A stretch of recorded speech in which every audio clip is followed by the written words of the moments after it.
तो अब अध्याय 12 है, इसका नाम है डिवोशनल सर्विस, भक्ति योग। तो भक्ति योग के बारे में इसमें बहुत अच्छे से बताया गया है कि क्या ऊपर है, भक्ति योग ऊपर है या कौन सा योग ऊपर है। तो ये पूरा चैप्टर ही इस पर डेडिकेटेड है। ठीक है, अब इसमें सबसे पहले अर्जुन से स्टार्ट हो रहा है। तो अर्जुन भगवान से पूछ रहे हैं, जैसे हमारा भी ये क्वेश्चन है तो हमारे बिहाफ पे अर्जुन एक क्वेश्चन कर रहे हैं। पहला इसका श्लोक है, अर्जुन उवाच एवं सततयुक्ता ये भक्तः त्वां पर्युपासते ये च अपि अक्षरम अव्यक्तम तेषां के योगवित्तम। अर्जुन ने कहा कि जो आपकी सेवा में सदैव तत्पर रहते हैं, यानी जो आपकी सेवा में लगे रहते हैं हमेशा, या जो व्यक्ति अव्यक्त निर्विशेष ब्रह्म की पूजा करते हैं। अब आपकी सेवा में तत्पर रहने का मतलब हुआ यानी जो भक्ति का पालन करते हैं, या जो अव्यक्त निर्विशेष ब्रह्म की पूजा करते हैं, यानी कि जो निराकार ब्रह्म की पूजा करते हैं। ये ब्रह्म है, ये ब्रह्मा नहीं है, ये ब्रह्म है, की पूजा करते हैं। इन दोनों में से किसे अधिक पूर्ण माना जाए। अब अर्जुन ने क्वेश्चन किया कि मैं किसको ऊंचा मानूं, भक्ति योग को ऊपर लें या फिर निराकार वाले को ऊपर लें, यानी भक्ति योग ऊपर या मायावाद ऊपर। दोनों, अब ये दोनों का बड़ा क्वेश्चन, हमारा भी लोगों का भी क्रॉस क्वेश्चन रहता है। तो आप सब वीडियो ऑन करके जो जो हो सकते जरूर क्लास में, अच्छा लगेगा, उससे आपका भी प्रेजेंस पता चलेगा। तो अर्जुन क्वेश्चन कर रहे हैं, भक्ति योग या मायावाद। आप बताइए भगवान, भक्ति योग में तो आप कह रहे हो डायरेक्ट मेरी सेवा कर लो, और मायावाद हो गया कि निराकार की पूजा कर लो, बताओ दोनों में से कौन सा ऊंचा। तो अर्जुन ये क्वेश्चन पूछ रहे हैं किसके लिए, हमारे लिए, क्योंकि अर्जुन ने तो विराट रूप देख लिया। अर्जुन ने पिछले चैप्टर में बोला कि आप विराट रूप की जगह आप चार भुजाओं वाले रूप में आ जाओ, फिर चार के बाद बोला दो हाथ वाले रूप में आ जाओ, कृष्ण रूप में आ जाओ। तो अर्जुन को तो सब पता है। तो निराकार वाला क्वेश्चन किसके लिए कर रहे हैं, हमारे लिए स्पेशली अर्जुन ने किया कि क्या ऊपर है, निराकार ऊपर है या साकार ऊपर है, भक्ति ऊपर है या फिर मायावाद यानी निराकारवाद ऊपर है। तो हमारे लिए क्वेश्चन कर रहे हैं अर्जुन। अब देखो, इसी में भगवान अब उसको आंसर करेंगे अर्जुन के क्वेश्चन का। अर्जुन ने क्वेश्चन कर लिया, अब लोगों का भी यही क्वेश्चन है कि क्या ऊपर। अब भगवान इसमें बताएंगे। श्री भगवान उवाच, अब भगवान कह रहे हैं, श्री भगवान ने कहा,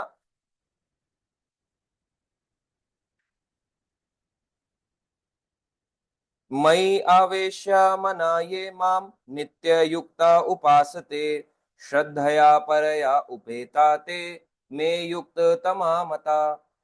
श्री भगवान ने कहा, जो लोग अपने मन को साकार रूप में एकाग्र करते हैं, किसमें, साकार रूप में, निराकार नहीं बोला भगवान ने, कहा साकार, यानी जिसका फॉर्म होता है, फॉर्मलेस नहीं होता। जो अपने मन को ऐसे रूप में लगाते हैं और अत्यंत श्रद्धा पूर्वक मेरी पूजा करने में सदैव लगे रहते हैं, वे मेरे द्वारा परम सिद्ध माने जाते हैं। यानी सबसे बड़ा सिद्ध व्यक्ति कौन है, जो अपने मन को मेरे साकार रूप में, भगवान कह रहे हैं मेरा, मेरा मतलब भगवान कृष्ण के साकार रूप में जो एकाग्र करते हैं, अत्यंत श्रद्धा पूर्वक, भगवान कह रहे हैं मेरी यानी कृष्ण की पूजा करते हैं, सदैव लगे रहते हैं, वे मेरे द्वारा परम सिद्ध माने जाते हैं। सबसे बड़ी सिद्धि यही है कि भगवान की भक्ति करना, और जो भक्ति नहीं करता वो सबसे बड़ा सिद्ध व्यक्ति नहीं है। इसलिए भक्ति टॉप मोस्ट बोला गया भगवान द्वारा। निराकार सबसे ऊंचा नहीं है। जो लोग निराकार की पूजा करते हैं उन्हें वापस इस संसार में आना पड़ता है। बड़े बड़े निराकार वाले में कौन कौन आता है, शंकराचार्य के फॉलोवर, बड़े बड़े मठ स्थापित हैं, आप देखते होंगे उनके फॉलोवर हैं, अखाड़े हो गए बड़े बड़े। तो वो लोग भी देखने में हमसे ज्यादा वैरागी हैं, पर क्योंकि उनका लक्ष्य निराकार है, तो निराकार कभी भी ऊपर नहीं है। परम सिद्ध कौन है, जो भगवान की भक्ति करता है। हो सकता है उसको श्लोक वैदिक ज्ञान हमसे भी ज्यादा आता हो, मगर क्योंकि वो डायरेक्ट भक्ति नहीं कर रहा, तो भगवान ने पिछले अध्याय में भी बोला कि मुझे आप वेद अध्ययन से नहीं जान सकते। अगर आप अखाड़े के हो, चाहे आप शंकराचार्य के कोई फॉलोअर हो, तब भी आप मुझे नहीं जान सकते। अगर आपको जानना है तो शंकराचार्य ने और भी उनके गुणगान किया है, गीता महात्म्य भी बोला है, भगवान कृष्ण का गुणगान करते हुए लिखा है। उसको पढ़ने से कोई भक्ति में आ जाए तो बहुत अच्छा है। मगर कोई निराकार की तरफ को जा रहा है और बोल रहा है शंकराचार्य को हम फॉलो करते हैं, तो उसने अच्छे से फॉलो नहीं किया। तो बड़े बड़े लोग, बड़ी बड़ी संस्थाएं चलती हैं, ये तो एक है, ऐसी कई संस्थाएं जो बोलती है ओम पे ध्यान लगाओ, बोलो ओम ओम करके नाम लो, तो वो सब भी जो आता है वो सब मायावाद में ही काउंट होता है। कुछ भी इसमें से साकारवाद नहीं है, सब मायावाद है। और भगवान ने क्लियरली बोल दिया परम सिद्ध कौन, जो भक्त है। फिर भी लोग जो हैं मिसडायरेक्ट रहते हैं। मिसडायरेक्ट क्यों रहते हैं? क्योंकि पढ़ते नहीं है। पढ़ना सबसे भारी लगता है लोगों को, क्योंकि पढ़ने में जान लगती है, पढ़ने में मेहनत लगती है। लोग सोचते हैं क्यों पढ़ूं। अब इसी श्लोक में देखो आगे उनके लिए भी बोला गया जो निराकार वाले रास्ता फॉलो करते हैं। अब अगले श्लोक में भगवान बताएंगे, हम आगे आगे बढ़ते हैं। भगवान ने यहाँ पे बता दिया अर्जुन के क्वेश्चन का आंसर कि एक भक्त ज्यादा ऊपर होता है मायावाद यानी निराकार वाले व्यक्ति से। अब तीसरा और चौथा नंबर श्लोक पढ़ते हैं। ये तु अक्षरम अनिर्देश्यम अव्यक्तम पर्युपासते सर्वत्र गम अचिंतयम च कूटस्थम अचलम ध्रुवम सन्निमय इंद्रिय ग्रामम सर्वत्र संबुद्धया त्रे प्राप्नुवन्ति मामेवा सर्वभूत हिते रता। अब भगवान कह रहे हैं आगे श्लोक में, लेकिन जो लोग अपनी इंद्रियों को वश में करके तथा सबों के प्रति संभाव रखकर अपनी सेंसेस को कंट्रोल करते हैं, सबके प्रति संभाव रखते हैं, परम सत्य की निराकार कल्पना के अंतर्गत यानी भगवान की निराकार कल्पना के अंतर्गत जो आते हैं, उस व्यक्ति की पूरी तरह से पूजा करते हैं, यानी निराकार की पूजा करते हैं। देखो दोबारा पढ़ो, जो लोग अपनी इंद्रियों को वश में करते हैं यानी सेंसेस को कंट्रोल कर रहे हैं, सबों के प्रति संभाव रखकर, सबके प्रति एक जैसा संभाव रखते हैं, एक जैसा नेचर रखते हैं, परम सत्य की निराकार कल्पना यानी सुप्रीम ट्रूथ यानी उनकी निराकार कल्पना के अंतर्गत उस व्यक्ति की पूरा तरह से पूजा करते हैं, यानी निराकार की पूजा जो इंद्रियों की अनुभूतों के परे है, सर्वव्यापी है, यानी इस इंद्रियों से आप उनको नहीं जान सकते भगवान को। सर्वव्यापी यानी हर जगह भगवान है। अकल्पनीय है, उनकी कल्पना नहीं कर सकते। अपरिवर्तनीय है, जिसका परिवर्तन नहीं होता। अचल है यानी अनमूवेबल है। ध्रुव है यानी फिक्स्ड है। वे समस्त लोगों के कल्याण में संलग्न रहकर अंततः मुझे प्राप्त करते हैं। एट द एंड बोला, अंततः, ये नहीं बोला आदि, अंततः। आप मतलब समझो एक एक वर्ड का मीनिंग होता है। इसमें लिखा है अंततः, पढ़ो यहाँ पे वर्ड है अंततः यानी एट द एंड। यानी जो, अब मैं आसान शब्दों में समझाऊं, जो निराकार वाली पूजा करते हैं, निराकार की भक्ति करते हैं। बोले हम निराकार को मानते, तुम साकार को मानते हो। अब उसको अपनी इंद्रियों को कंट्रोल करना पड़ेगा। प्रैक्टिस तो उसको भी करनी पड़ेगी सेंसेस को कंट्रोल करने की, मगर अब जोर लगाना पड़ेगा। डायरेक्ट भगवान की सेवा में, भक्ति में सेंसेस को कंट्रोल करना आसान है, मगर वहीं अगर कोई निराकार वाला व्यक्ति है उसके लिए सेंसेस कंट्रोल करना टफ है। इसलिए वो संसारी दुनिया से दूर रह के अपनी सेंसेस को कंट्रोल करने का प्रयास करता है। और वही भक्त जो होता है वो सारे समाज में रहता है। आपको एग्जांपल देता हूं, एक मायावाद और एक भक्त में क्या डिफरेंस आता है। मायावादी घर छोड़ के चला जाता है और अपनी सेंसेस को कंट्रोल करने की कोशिश करता है कि मैं कोई भी गलत काम नहीं करूंगा अपनी इंद्रियों से या सेंसेस से, यानी आंख से गंदा नहीं देखूंगा, कान से बुरा नहीं सुनूंगा, जीभ से गंदा नहीं खाऊंगा, गलत स्वाद नहीं लूंगा। तो वो घर छोड़ के दूर चला जाता है कि संसारिक जीवन है, छोड़ के चले जाओ। और वही भक्त होता है वो सारी परिस्थिति में उसी जगह में रहता है। इसमें और इसमें क्या डिफरेंस आता है कि बाहर जो जा रहा है ना, क्योंकि वो डायरेक्ट भगवान की सेवा नहीं कर रहा, निराकार वाला, वो निराकार मानता है भगवान को, घर बार छोड़ के चला गया, त्याग की भावना से चला गया। अब जब वो बाहर गया, बाहर जाके उसको ऐसा लगता है कि मैं बच गया, मुझे कोई चीज पकड़ नहीं पाएगी, उसको ऐसा अपने आप से फील होता है। तो पर बाहर जाके, क्योंकि इंद्रियों का काम है, चंचल होती है इंद्रियां, मन को एक जगह नहीं लगाओगे तो कहीं और लगेगा। जब कृष्ण पे लग जाए तो इंद्रियों को कंट्रोल करना आसान है। अगर आंख से मुझे भगवान के दर्शन हो रहे हैं, आंख शांत रहेगी। अगर आंख से किसी चीज का दर्शन ही नहीं हो रहा, निराकार है क्योंकि भगवान, अब आंख से अगर दर्शन नहीं हो रहा, भगवान निराकार है, आपकी आंखें गंदा देखना चाहेंगी। इसलिए गंदा देखने की जगह चलो घर बार छोड़ के कहीं और बस जाते हैं। अब कहीं और भी बस जाओगे, मान लो नागा साधु बन गए या कुछ साधु बन गए, मगर आंखों का काम है देखना। अगर आप कहीं नदी किनारे भी बैठे हो, समुद्र किनारे भी बैठे, कोई ना कोई ऐसा आएगा अपोजिट जेंडर जिसको आप देखना चाहोगे। आपकी आंखें ना चाहते हुए भी वो कार्य करेंगी, और फिर उसका इंपैक्ट इतना जबरदस्त होता है क्योंकि उससे ऊंचा हमें कुछ दिखाई नहीं दे रहा। भक्ति में जैसे एक लड़का लड़की को देखता है, उससे ऊंचा उसको पता है कि इससे सुंदर भी कोई है, कृष्ण दिखते हैं, तो वो कृष्ण को देखने मंदिर भी चला जाता है। मगर निराकार वाले के लिए तो कोई है ही नहीं, क्योंकि ईश्वर निराकार है, तो वो उससे सुंदर किसी को देख ही नहीं पा रहा। माइंड में उसकी इमेज बना ली, चाहे वो घर में रह के निराकार मान रहा हो या बाहर रह के निराकार मान रहा हो भगवान को। अब सुनने की बारी आई, निराकार वाले को भगवान का गुणगान सुनना अच्छा नहीं लगता। एक भक्त होता है, जैसे आप सुन रहे हो भगवत गीता, आपको गीता सुन के अच्छा लग रहा है, वाह भगवान है, कृष्ण है। और वही निराकार वाला को कहेगा क्या बकवास कर रहे हैं ये, भगवान वगवान कुछ नहीं होता, निराकार ही भगवान है। अब वो अपने कानों को, इंद्रियों को कंट्रोल कैसे करेगा? उसको फिर बॉलीवुड गाने अच्छे लगने लगेंगे धीरे धीरे करके, फिर उसको धीरे धीरे करके वो अट्रैक्ट करके, क्योंकि जैसा सुनेगा वैसा ही उसका मन उस तरफ खिंचता चला जाएगा। अब उसने अगर गंदे गाने सुने हैं, या कोई भी गाना हो सकता है, क्योंकि तुम ही हो, जब पता चल रहा है कि कोई है ही नहीं, तो अब वो तुम ही हो उसको पकड़ के ले गया ना। अब वो उस तुम ही हो के पीछे कौन है, वो तुम कौन, तुम कौन, तुम कौन, तुम कौन, तुम कौन, और उसको ढूंढता ही रहेगा, ढूंढता ही रहेगा, ढूंढता ही रहेगा, और फाइनली कोई कंक्लूजन नहीं मिलेगा, फिर दुखी रहने लग जाएगा। तो ये डिफरेंस आता है एक भक्त की मेंटालिटी में और एक अभक्त के रूप में। मायावादी निराकारवाद ऐसा नहीं है कि निराकार मान लेना गलत है, गलत नहीं बोला गया, मगर उसके लिए कठोर है ये रास्ता। इंद्रियों को वश में करना बड़ा मुश्किल है, मगर फिर भी उसको इंद्रियों को वश में करना पड़ेगा। और उसको क्या करना पड़ेगा? संभाव, सबके प्रति एक जैसा स्वभाव रखना होगा। कैसे रखोगे? ये तो हमें पता है ना, क्योंकि हम अपने आप को शरीर के लेवल से परे मान रहे हैं कि हम शरीर नहीं, हम आत्मा है, हम भगवान का अंश है। और मैं ही क्या, आप भी हैं, और आप ही क्या, ये चींटी, हाथी, ये जो सुअर, कुत्ता, जितने भी जीव जंतु हैं, ये सब भी भगवान के अंश है, ये भी तो आत्माएं हैं जो इस शरीर के अंदर फंसे हुए हैं। तो जिस दिन हमें रियलाइज होगा, तो हम उनसे क्या गलत व्यवहार नहीं करेंगे, संभाव एक जैसा व्यवहार करेंगे। वहीं अगर एक मायावादी है, यानी निराकारवादी है, तो निराकारवादी कहेगा यार ये क्या भगवान भगवान, देखो हम सब जो हैं वो भगवान में एक हो जाते हैं, लीन हो जाते हैं, आत्मा परमात्मा में लीन हो जाती है। अब वो लीन वाले के चक्कर की वजह से अपने आप को इंसान तो मान रहा है, मगर सामने वाले जीव जंतु को आत्मा नहीं मान रहा। कभी मान भी सकता है, कभी नहीं भी मान सकता, मगर इंसान की आत्मा होती है, जानवरों की आत्मा नहीं होती। उनके लिए ये फॉलो करना मुश्किल हो जाता है। और इतना करने के बाद इंद्रियों को भी कंट्रोल करना पड़ेगा उन्हें, और सबके प्रति संभाव रखना पड़ेगा, और ये सारे गुण जानने पड़ेंगे कि भगवान हर जगह व्याप्त है, अपरिवर्त कभी परिवर्तन नहीं होता उनमें, और भगवान निराकार की पूजा करेगा। एट द एंड बोला गया कि वो भगवान के पास आएगा, क्यों?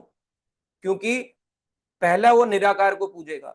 जब निराकार पूछता रहेगा तो वो भगवान की ब्रह्म ज्योति तक जाएगा। जो वैकुंठ है इस संसार के परे, वैकुंठ है भगवान का गोलोक धाम है, उससे इतनी तेज लाइट आ रही है कि हम देख नहीं पाते। जैसे सन है, हम सन को देख नहीं पाते, ऐसे भगवान के ग्रह की इतनी तेज लाइट आ रही है, हम देख नहीं पा रहे। अब वो ब्रह्म ज्योति तक जाएगा, ब्रह्म ज्योति में रहेगा, और वापस इस संसार में आ जाएगा, फिर ब्रह्म ज्योति में जाएगा, इस संसार में आ जाएगा, क्योंकि निराकार की पूजा कर रहा है। अब क्योंकि उसने पूजा तो करी, निराकार वाला भी जो पढ़ रहा है उसने ज्ञान तो लिया ना, शास्त्रिक ज्ञान लिया। अब वो आगे बढ़ेगा, अब वो निराकार से आएगा परमात्मा की, मैं परमात्मा की पूजा करूंगा। अभी परमात्मा के बारे में पता नहीं है, मगर परमात्मा के लेवल तक आएगा। फिर कई जन्म तक परमात्मा, ध्यान लगाने के बाद, मेडिटेशन प्रोसेस को फॉलो करने के बाद, फिर वो आएगा फाइनली भक्ति योग में। तो बहुत लंबा प्रोसेस है, पर आएगा जरूर। ये बोला गया एट द एंड, अंततः मेरे धाम को आएगा, पर जल्दी नहीं आएगा, टाइम लगेगा, लंबा प्रोसेस है ये। अब नेक्स्ट श्लोक में चलते हैं। आई होप आपको क्लियर हुआ हो कि क्या हम डिस्कस कर रहे हैं श्लोक के थ्रू। हम मायावाद और भक्ति, साकार निराकार के ऊपर डिस्कस कर रहे हैं क्या होता है। और आपको रोज ऐसे तरह तरह के लोग मिलते होंगे जो यही अभी भी यही बोलते होंगे कि ईश्वर निराकार है। अब पांचवें श्लोक पे चलते हैं। आगे भगवान बता रहे हैं, क्लेशा अधिकतरा तेषाम अव्यक्त आसक्त चेतसाम अव्यक्ता ही गति दुखम देहे बुद्धि अवाप्यते। अब इस श्लोक को अगर आप पढ़ोगे, मैंने कई बार बताया आप इसको पढ़ नहीं सकते अगर आप नीचे वाला ये ना दिया हो ना। इसका पर्पस ही देने का यही है कि आप इसको तोड़ तोड़ के पढ़ सको। अगर मैं इसको पढ़ूंगा, मैं नहीं पढ़ पाऊंगा वन सेंटेंस में क्या लिखा है, मगर आप नीचे से पढ़ोगे तो आप समझ पाओगे। क्लेशः अधिक तरह तेषाम अव्यक्त आसक्त चेतसाम, ये पूरी लाइन बन गई फर्स्ट वाली। तो इजी हो जाता है, इसलिए ये दिए जाते हैं। आगे भगवान ने कहा, जिन लोगों के मन परमेश्वर के अव्यक्त यानी अप्रकट निराकार स्वरूप के प्रति आसक्त हैं। भगवान कह रहे हैं, आप ध्यान से सुनो, जिन लोगों का मन निराकार स्वरूप के प्रति आसक्त है, जो अप्रकट रहता है, उनकी प्रकट तो हो नहीं सकता निराकार, उनके लिए प्रगति कर पाना अत्यंत कष्टप्रद है, कष्टदायक है। उनके लिए प्रगति करना, प्रोग्रेस करना बहुत मुश्किल है। देहधारियों के लिए उस क्षेत्र में प्रगति कर पाना सदैव दुष्कर होता है। देहधारी यानी जिन्होंने शरीर धारण, जैसे हम जैसे लोगों ने शरीर धारण करा है, उनके लिए ये निराकार पाथ पे चलना बहुत मुश्किल है। निराकार पाथ पे चलना बिल्कुल भी अच्छा नहीं है, कष्टदायक है। आप देखो, आप कहोगे कहाँ कष्टदायक है, एग्जाम्पल दो। चलो एग्जाम्पल देते हैं, हम आपको एग्जाम्पल क्रिएट करते हैं नागा साधु से। अभी कुंभ मेला आया, क्या एक भक्त ऊपर है या नागा साधु ऊपर है? हाँ, हम उनकी रिस्पेक्ट करते हैं क्योंकि वो भी अध्यात्म के यानी स्पिरिचुअल वे, स्पिरिचुअल पाथ पे हैं, उनकी रिस्पेक्ट है, ये बात ट्रूथ है। मगर आप देखो उनका जो रास्ता है वो कष्टदायक है। कष्टदायक कैसे? उनका जीवन देखो कैसा रहता है। पहले तो हिमालय में चले जाओ, ठंडे ठंडे एरियाज में रहो, गर्मी है तो गर्म एरियाज में आ जाओ, रेत में खड़े हो जाओ गर्मी में, रेत वैसे ही इतना तपती है, रेत में गर्म खड़े हो जाओ, आग के चारों तरफ जला लो, मटके जला लो, कोहलू जला लो, और उसके बीच में कंबल लेके बैठ जाओ तपती हुई रेत में। गर्मियों में ऐसे रहते हैं, सर्दियों में ठंडे पानी में खड़े हो जाते हैं, एक टांग पे, कोई दो टांग पे, कोई हिमालय को चला जाता है। तो ये क्या है, कष्टदायक नहीं है क्या? कितना कष्टदायक है। निराकार पे ध्यान लगाना, निराकार का पाथ फॉलो करना बहुत मुश्किल है। और कई लोग तो कहते हैं घर बैठे बैठे निराकार को पूछते हैं हम जी, भगवान कुछ नहीं होता, हमें हमारी संस्था ने सिखाया है, बोलो ओ। उनकी संस्था वाले बस इतना सिखाते हैं, कुछ नहीं होता, घर बैठ के ओम बोलो भगवान मिल जाएंगे, सारा भगवान मिल जाता है। ओम बोलने से मतलब भगवान मिल जाएगा, क्या मिल जाता है इतनी जल्दी? नहीं मिलेगा उसको भी। ओम क्या है? ओम भगवान की ध्वनि है, भगवान को रिप्रेजेंट करती है। ओम केशवाय नमः, ओम नारायणाय नमः। तो ओम जो है, जैसे बोलते हैं प्राइम मिनिस्टर, तो वो वर्ड है ओम भगवान को रिप्रेजेंट करता है। मगर कौन सा भगवान, ये नहीं पता चलेगा तो आदमी का जीवन कष्टदायक। इसलिए जो निराकार का रास्ता है, भगवान ने बोला बड़ा कष्टदायक है, हर किसी के लिए ऐसा नहीं बना। इसीलिए यहाँ पे बताया गया, जो निराकार वाले होते हैं उनको बोलते हैं ज्ञान योगी, निराकार वालों को बोलते हैं ज्ञान योगी। प्रभुपाद जी तात्पर्य में लिखते हैं ज्ञान योगी। और जो भक्ति का मार्ग को फॉलो करता है उसको कहते हैं भक्ति योगी। तो ज्ञान योग और भक्ति योग में ये डिफरेंस आता है कि ज्ञान योग वाले निराकार मानते हैं, भक्ति योग वाले सीधा भगवान की भक्ति में लगते हैं। भक्ति योग हमेशा ज्ञान योग से ऊंचा है, ये भक्ति योग, ये ज्ञान योग।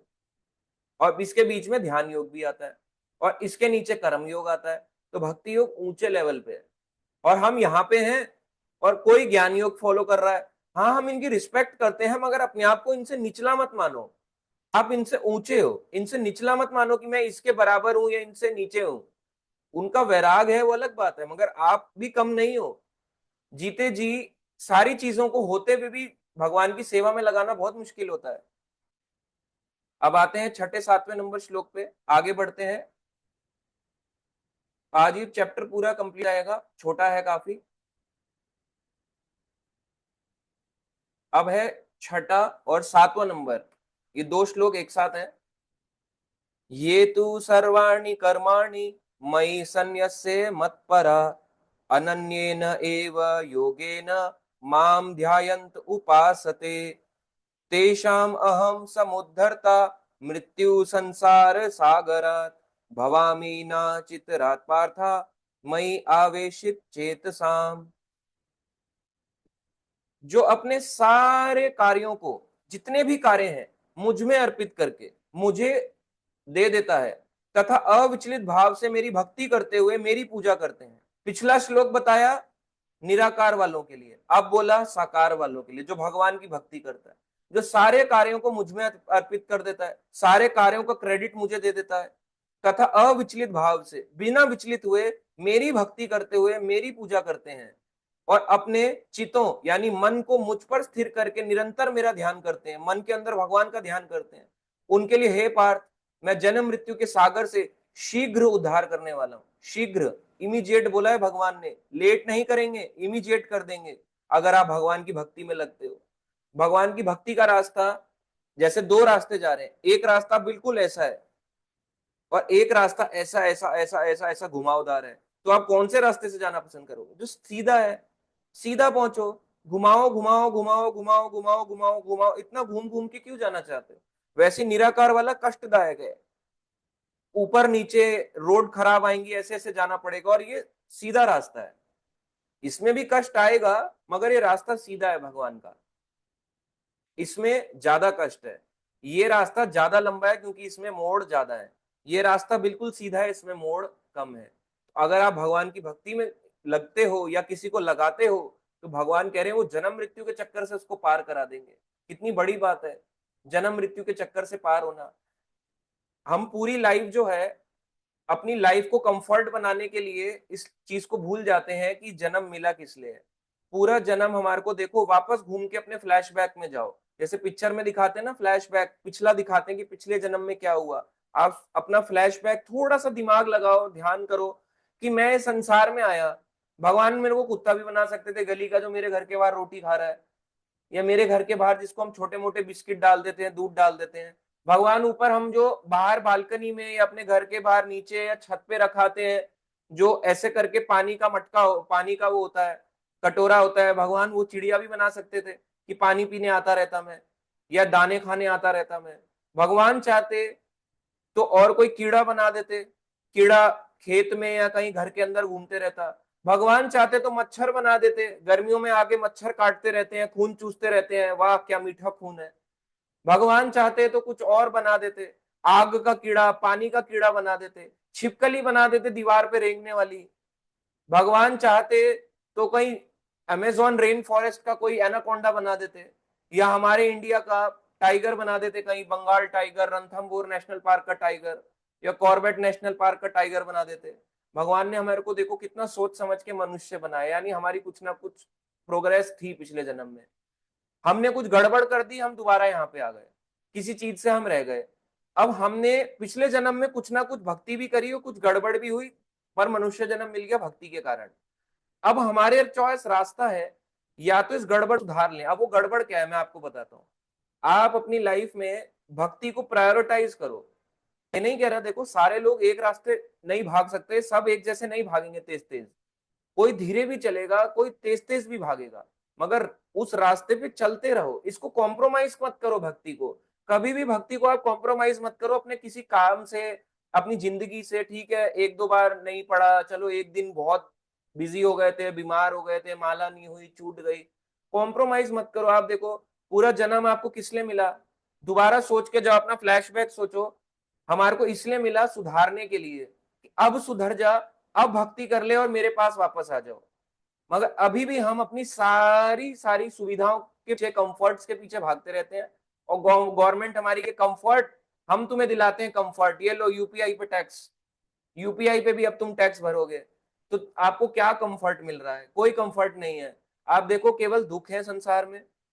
एटीएम से ज्यादा बार पैसा निकाल लो पैसा कटेगा, यूपीआई ज्यादा कर लो तो अब गवर्नमेंट कहती है भाई उस पर भी टैक्स भरना पड़ेगा, सड़क पे जाओगे टैक्स भरना पड़ेगा, खाना खाओगे इस पे टैक्स, उस पे टैक्स, हाउस टैक्स, बिजली बिल, पानी बिल। क्या मजा आ रहा है आप सबको ये चुका के, ऐसी जिंदगी काट काट के?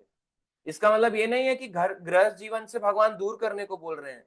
भगवान कह रहे रिस्पॉन्सिबिलिटीज करो, पर भक्ति को प्रायोरिटाइज रखो, भक्ति को छोड़ के नहीं करना है सब कुछ।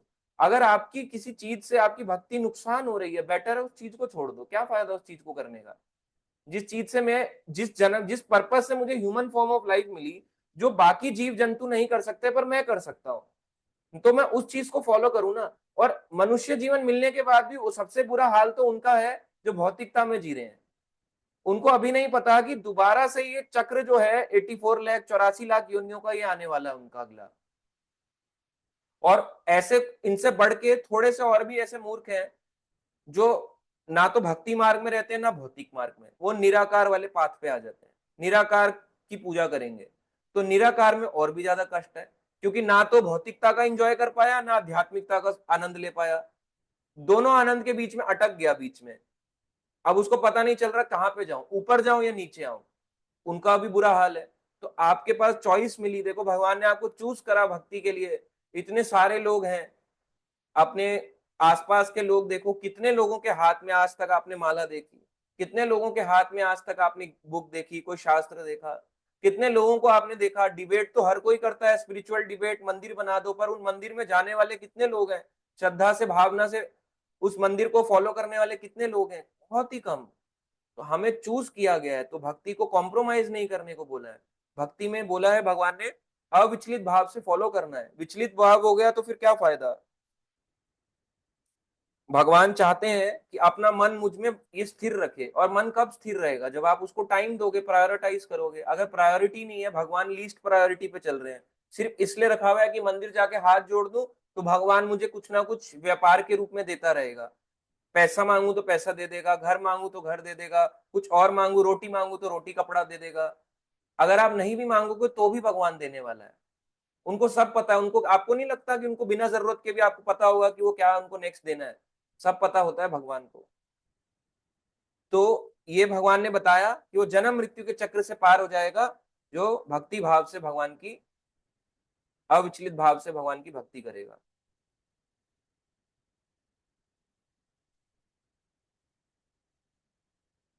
अब आता है 8वां नंबर श्लोक।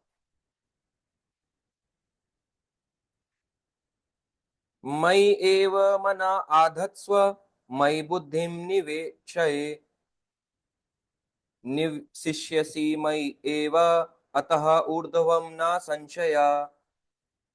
मुझ भगवान में अपने चित्त को स्थिर करो। चित्त का मतलब हुआ मन। अपने माइंड को मेरे में स्थिर करो, मेरे में लगाओ, अपनी सारी बुद्धि मुझ में लगाओ। भगवान ने ये नहीं बोला थोड़ी मुझे दो, थोड़ी भौतिक काम में लगाओ, सारी बुद्धि मुझ में लगाओ। इस प्रकार तुम निस्संदेह मुझ में सदैव वास करोगे। तो सारी आपको जो इंटेलिजेंस है, भगवान कह रहे हैं अपनी इंटेलिजेंस आपको भगवान में लगानी पड़ेगी। अपनी बुद्धि भगवान को दो। ब्रेन का काम उल्ट पटांग के कामों का ना सोच के हम भगवान को जानने में लगाएं। बहुत अच्छा लगेगा आपको जानने में। जितना आप डिटेलिंग जानोगे अच्छा लगेगा। हर चीज की डिटेलिंग है हमारे शास्त्रों में, जो हमारे से छुपाई गई, हमारे से दूर दूर का हमारे को करा गया। ना तो हमारे को स्कूल में बहुत, हमारे को स्कूल में आध्यात्मिक ज्ञान मिला, ना कॉलेजेस में मिला, ना हमारे को जॉब में मिला, ना बिजनेस में मिला, ना आगे कभी मिलने वाला है।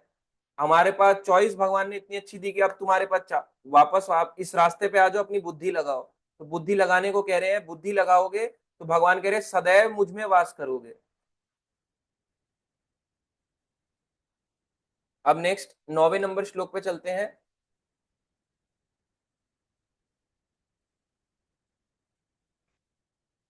अथ चित्तम समाधातुम ना शक्नोषि मयि स्थिरम, अभ्यास योगेन तथा माम, इच्छा आप तुम धनंजय। हे अर्जुन, हे धनंजय, यदि तुम अपने चित्त को, अपने मन को अविचल भाव से मुझ पर स्थिर नहीं कर सकते। भगवान ने कहा अगर तुम्हें लग रहा है तुम मेरे में मन नहीं लगा सकते, तो तुम क्या करो? तो तुम भक्ति योग के विधि विधानों का पालन करो। इस प्रकार तुम मुझे प्राप्त करने की चाह उत्पन्न करो। इस श्लोक में भगवान ने कहा, और 8वें श्लोक में क्या कहा ये प्रभुपाद जी बताते हैं। 8वें श्लोक में भगवान ने कहा कि अपना सारा बुद्धि भगवान को जानने में लगा दो। उसमें कहा भगवान ने कि अपने चित्त को मेरे में स्थिर करो, इस तरह सदैव तुम मुझ में वास करोगे। अपना दिमाग, अपना मन हमेशा भगवान को उसमें बिठाए रखो। ऐसा किसका होता है? ये बताया प्योर डिवोटीज का। शुद्ध भक्ति के लेवल में ऐसा होता है कि अपने मन में भगवान बैठे रहते हैं। मन के अंदर और कुछ नहीं चलता। अगर हम भौतिक काम भी करेंगे तो भगवान इसमें बैठे रहेंगे। ये प्योर डिवोटी का लक्षण है। अब भगवान ने कहा अगर तुम्हें लगता है कि तुम हर समय ऐसा नहीं कर सकते, अविचलित भाव से, तुम्हारा मन विचलित होता रहता है, जैसे हम लोगों का है, मन है विचलित होता रहता है, कभी इधर कभी इधर, कभी ये थॉट कभी वो थॉट, कभी ये थॉट कभी वो थॉट। तो भगवान ने कहा तो तुम भक्ति योग के विधि विधानों का पालन करो। यानी जो हम डिवोशनल सर्विस यानी भक्ति करते हैं, इसके जो रूल रेगुलेशन है भगवान कह रहे हैं उसको फॉलो करो। क्या रूल रेगुलेशन है? 4 नियम पालन करना। 4 प्रिंसिपल जो है, जिन्हें नियम भी बोला जाता है, रेगुलेटिव प्रिंसिपल भी बोला जाता है, ये पालन करना। क्या क्या है? चलो देखते हैं कौन बताएगा ये 4 क्या क्या है। तो पूछते हैं भक्तों से, आपको हैंड रेस करना है कि भक्ति के क्या नियम है 4। चलो अभिमन्यु प्रभु जी बताएंगे। अनम्यूट करो प्रभु जी। जी जी। हरे कृष्ण प्रभु जी। प्रभु जी, पहला रूल्स है कि मतलब पराई स्त्री के साथ संबंध नहीं बनाना। दूसरा ठीक होता है। है कि नशा नहीं करना। हाँ। और और तीसरा होता है प्रभु जी, प्याज लहसुन नहीं खाना। और प्याज चौथा लहसुन होता तो है बहुत छोटा हो गया, उसमें और भी चीजें होंगी। प्रभु जी, जैसे मान लो। मांस ना खाना। हाँ, मांस नहीं खाना, मतलब वही है। और और चौथा? लास्ट प्रभु जी, और चौथा प्रभु जी वही होता है, जुआ ना खेलना। हाँ, जुआ ना खेलना। तो ये जी प्रभु जी। ठीक है। तो मांस ना खाना, नशा ना करना, और पराई स्त्री पर पुरुष के साथ संबंध ना बनाना, और चौथा है जुआ ना खेलना। ठीक है, ये चार नियम देखने को तो बड़े छोटे लगते हैं, मगर है बहुत बड़े। देखो, गैम्बलिंग का मतलब केवल ये नहीं है। गैम्बलिंग का मतलब क्या है? सत्यता। आपको ट्रुथफुल रहना है राइट लाइफ में। आपको सच्चाई का पालन करना है। अगर आप बार बार बार बार बार बार झूठ बोलोगे तो एक झूठ के पीछे और बार बार झूठ निकलेंगे, तो ये भी गैम्बलिंग है। आप समझे गैम्बलिंग का मतलब क्या है? क्या मतलब गैम्बलिंग? ऐसा तो है नहीं कि आप और मैं बैठ के आईपीएल मैच देख रहे हैं, आईपीएल में सट्टे खेल रहे हैं हम लोग। गैम्बलिंग का मतलब है कि हम लोग झूठ बोल रहे हैं, अपनी जिंदगी से झूठ बोल रहे हैं, भक्ति पालन ना करने के लिए झूठ बोल रहे हैं, ये भी तो गैम्बलिंग है। ये भी तो जुआ है, अपने जीवन को दांव पे लगा रहे हैं। जो भी चीज दांव पे लग जाए वो जुआ है। दांव पे क्या लगा रहे हैं? अपने जीवन को। अपना जीवन जो भक्ति करने के लिए मिला है। बोले प्रभु जी मैं ना काफी बिजी रहता हूँ, इसलिए मेरे से भक्ति नहीं हो पाती। वो पता चल रहा है वो पिक्चर देख रहा है। अपनी जिंदगी को जुए में खुद लगा रहा है वो। मेरा नुकसान नहीं, वो खुद अपना नुकसान कर रहा है। तो एक नियम वो उसने यहाँ तोड़ दिया, सत्यता का। बार बार बार बार बार बार अगर वो झूठ बोल रहा है तो भी उसका नो गैम्बलिंग में ही काउंट हो रहा है, क्योंकि वो सत्यता का पिलर तोड़ रहा है। अगर वो बार बार बार बार बार बार झूठ बोल रहा है तो। मांस खाना, मांस में लोग सोचते हैं कि मांस क्यों, मांस ना खाओ, मांस के तो हम तो मांस नहीं खाते, हम तो प्याज लहसुन खाते हैं। मांस तो आपने बोल दिया कि जीव हत्या है, इसमें क्या दिक्कत है? अरे नहीं खाना, वो भी तामसिक है। उसके पीछे भी पुरानी कथा है, तो वो भी नहीं खाना। अच्छा, नशा करने के लिए आप बोलते हो, नशे में क्या दिक्कत है? नशा तो वेज होता है, नशे करने में तो कोई दिक्कत नहीं है। शराब एक पाप ही है। शराब के बाद आदमी का दिमाग काम नहीं करता। कई लोग कहते हैं दौड़ता है, पर वो दौड़ता नहीं है। शराब करने वाले को एक बार आप दौड़ाओ, बोलो 1 किलोमीटर की रेस लगानी है, हाँ पुलिस पीछे भागे तब तो दौड़ जाएगा, हाथ में बोतल लेके। पर अगर बिना बोतल लिए बोले 1 किलोमीटर दौड़ना है, दौड़ पाएगा? 5 किलोमीटर की रेस लगानी है, दौड़ पाएगा? नहीं दौड़ पाएगा। उसकी पावर कम हो जाती है, सोच शक्ति कम हो जाती है। इसलिए शराब सिगरेट या नशे में आता है। और देखो कई हद तक नशे में, अब बोला गया वैसे देखो चाय कॉफी के लिए क्यों मना करा जाता है, उसके पीछे रीजन है। कोई चीज एडिक्टिव होती है ना, तो वो भी अपनी तरफ अट्रैक्ट करती है, एडिक्टिव भी होती है। आप देखो सब्सटेंस को, आप क्या कहोगे रोटी सब्जी भी तो एडिक्टिव है? रोटी सब्जी एडिक्टिव नहीं है, ये तो आहार है, ये तो भगवान ने मना ही नहीं किया। पर अगर आप चाय कॉफी देखो, कोई भी पुराने टाइम में चाय नहीं पीता था, ये अंग्रेजों का दिया हुआ कंसेप्ट है। कॉफी एक अंग्रेजों का दिया हुआ कंसेप्ट है, ये कभी भी एक वो कंसेप्ट नहीं था। हाँ, अगर कोई चाय कॉफी पी रहा है, ऐसा नहीं कि महापाप कर रहा है, ऐसा नहीं कि बहुत भयानक शराब सिगरेट की तरह इसका दिमाग काम करना बंद कर गया है, नशा कर रहा है। मगर ये भी कुछ हद तक सेंसिस को, जब तक इसको हिट नहीं मिलेगा ना दिमाग को, तो वो काम नहीं करेगा। चाय का हिट चाहिए होगा दिमाग को बार बार शक्ति देने के लिए। और चाय बहुत बड़ बेकार काम करती है, मैं आपको हेल्थ के पर्पज से ही बता रहा हूँ। जैसे एक वो चलता है ना, गधा चलता है, गधे को भी मारते खड़ा है, और ऐसे उसके दोबारा चलने लगता है, आगे आगे चलने लगता है, फिर उसको डिश करके मारते हैं, फिर आगे गधे को लगता है पीठ पे, तो गधा चलने लगता है। तो वो चाबुक की तरह है। यानी आपको एक्चुअली माइंड को, आपको लग रहा है कि माइंड मेरा काम नहीं कर रहा, मेरा माइंड थका थका हो रहा है, तो बेटर है। जापान में भी एक टेक्निक आजमाई जाती है, वो है कि रेस्ट कर लो। भाई इस आदमी को सुला दो, इसका दिमाग काम नहीं कर रहा, 8-9 घंटे की, 8.5 घंटे की जॉब है, 15 मिनट बोलो झपकी मार भाई। झपकी मारेगा तो तेरा दिमाग वापस खुल जाएगा। मगर उस झपकी के बदले में हम क्या कर रहे हैं? छोटी चाय की चुस्की, क्योंकि इंडिया है मजबूर करता है कि आपको 15 मिनट भी नहीं सोने देंगे, आपकी नींद चुरा लेंगे, घर चले जाओगे तो घर में भी वर्क फ्रॉम होम देंगे। एक दिन की छुट्टी क्या, हम तुम्हारे को जिंदगी बर्बाद कर देंगे, संडे को भी तुम्हें कॉल करेंगे, क्या जिंदगी में चल रहा है तुम्हारे, इतना खराब कर देते हैं, माइंडसेट को डिस्टर्ब कर देते हैं। उसके लिए आदमी फिर चाय का सहारा लेता है। अब उसको एक्चुअली माइंड थका है तो उसको रेस्ट चाहिए, फोन से जिंदगी से रेस्ट चाहिए। पर क्योंकि वो रेस्ट ना लेके चाबुक मार रहा है अपने आप को, तो वो एक जैसा ही है, जैसे एक बैल को या गधे को ऐसे करके ऐसे मारते हैं ना, ऐसे डिश करके मारते हैं तो वो आगे बढ़ने लगता है, तो वैसे ही ये काम करता है। हो सकता है उस समय आपको भूख लग रही हो, क्रेविंग कर रही हो, जब बोलते हैं ना चाय बिस्किट नमकीन खिला दे, आपको आपकी क्रेविंग कर रही है, उस क्रेविंग के लिए आप कुछ और खाना डालो, मगर आप उसको चाबुक की तरह दे रहे हो। और चाय में देखो कोई न्यूट्रिशनल वैल्यू अगर आप देखोगे जीरो है, जीरो न्यूट्रिशनल वैल्यू। कितना दूध पड़ता है चाय के अंदर, इतना सा कप, इतना दूध, इतना पानी, बाकी सब चीनी, चीनी और उसका मिश्रण है। तो वो एक तरह से देखा जाए तो हेल्थ बेनिफिट भी उसका नहीं है ज्यादा, चाय का नुकसान ही है। लॉन्ग टर्म का सोचो आप, मैं ये नहीं कह रहा। आप अगर जाओगे डायबिटीज वाले को, कोई नहीं बोलेगा डॉक्टर वाह तुम चाय पीते हो, वो सबसे पहले यही बोलेगा चाय पीते हो, अच्छा एक काम करो चीनी डालना छोड़ देना। फिर भी लोग चाय पी रहे हैं बिना चीनी के भी, क्यों पी रहे हैं, जबकि टेस्ट तो है नहीं। चीनी का टेस्ट अगर हटा लो तो कोई टेस्ट नहीं बचा, फिर भी लोग पीते हैं। इसका मतलब वो हिट दे रहा है ना, आप समझो, वो हिट दे रहा है ना आपको ऐसे करके, जो आपको चाहिए हल्का सा, या तो नींद चाहिए थी या खाना चाहिए था, हल्का सा स्नैक चाहिए था, आपने उसको हिट दे दिया, तो अब वो अगली बार और मांगेगा। ऐसा हिट की तरह काम करता है। ऐसा नहीं है कि वो महापाप है, चाय पी लिया हो महापाप हो गया, मगर वो इसलिए मना किया जाता है कि वो ऐसा हिट दे, ऐसा हिट का भी क्या करना कि दिमाग को जरूरत पड़ जाए उसकी। और ऐसा प्रैक्टिकली होता ही है, ऐसा होता है, जो पी रहे हैं उसको पता है कि छोड़ना बड़ा मुश्किल हो जाता है। इसलिए हेल्थ पर पर्सपेक्टिव से देखें या भक्ति के, इसलिए बोला गया उसको नहीं। और चौथा है पर स्त्री पर पुरुष संग न करना, जो कि सबसे मुश्किल है।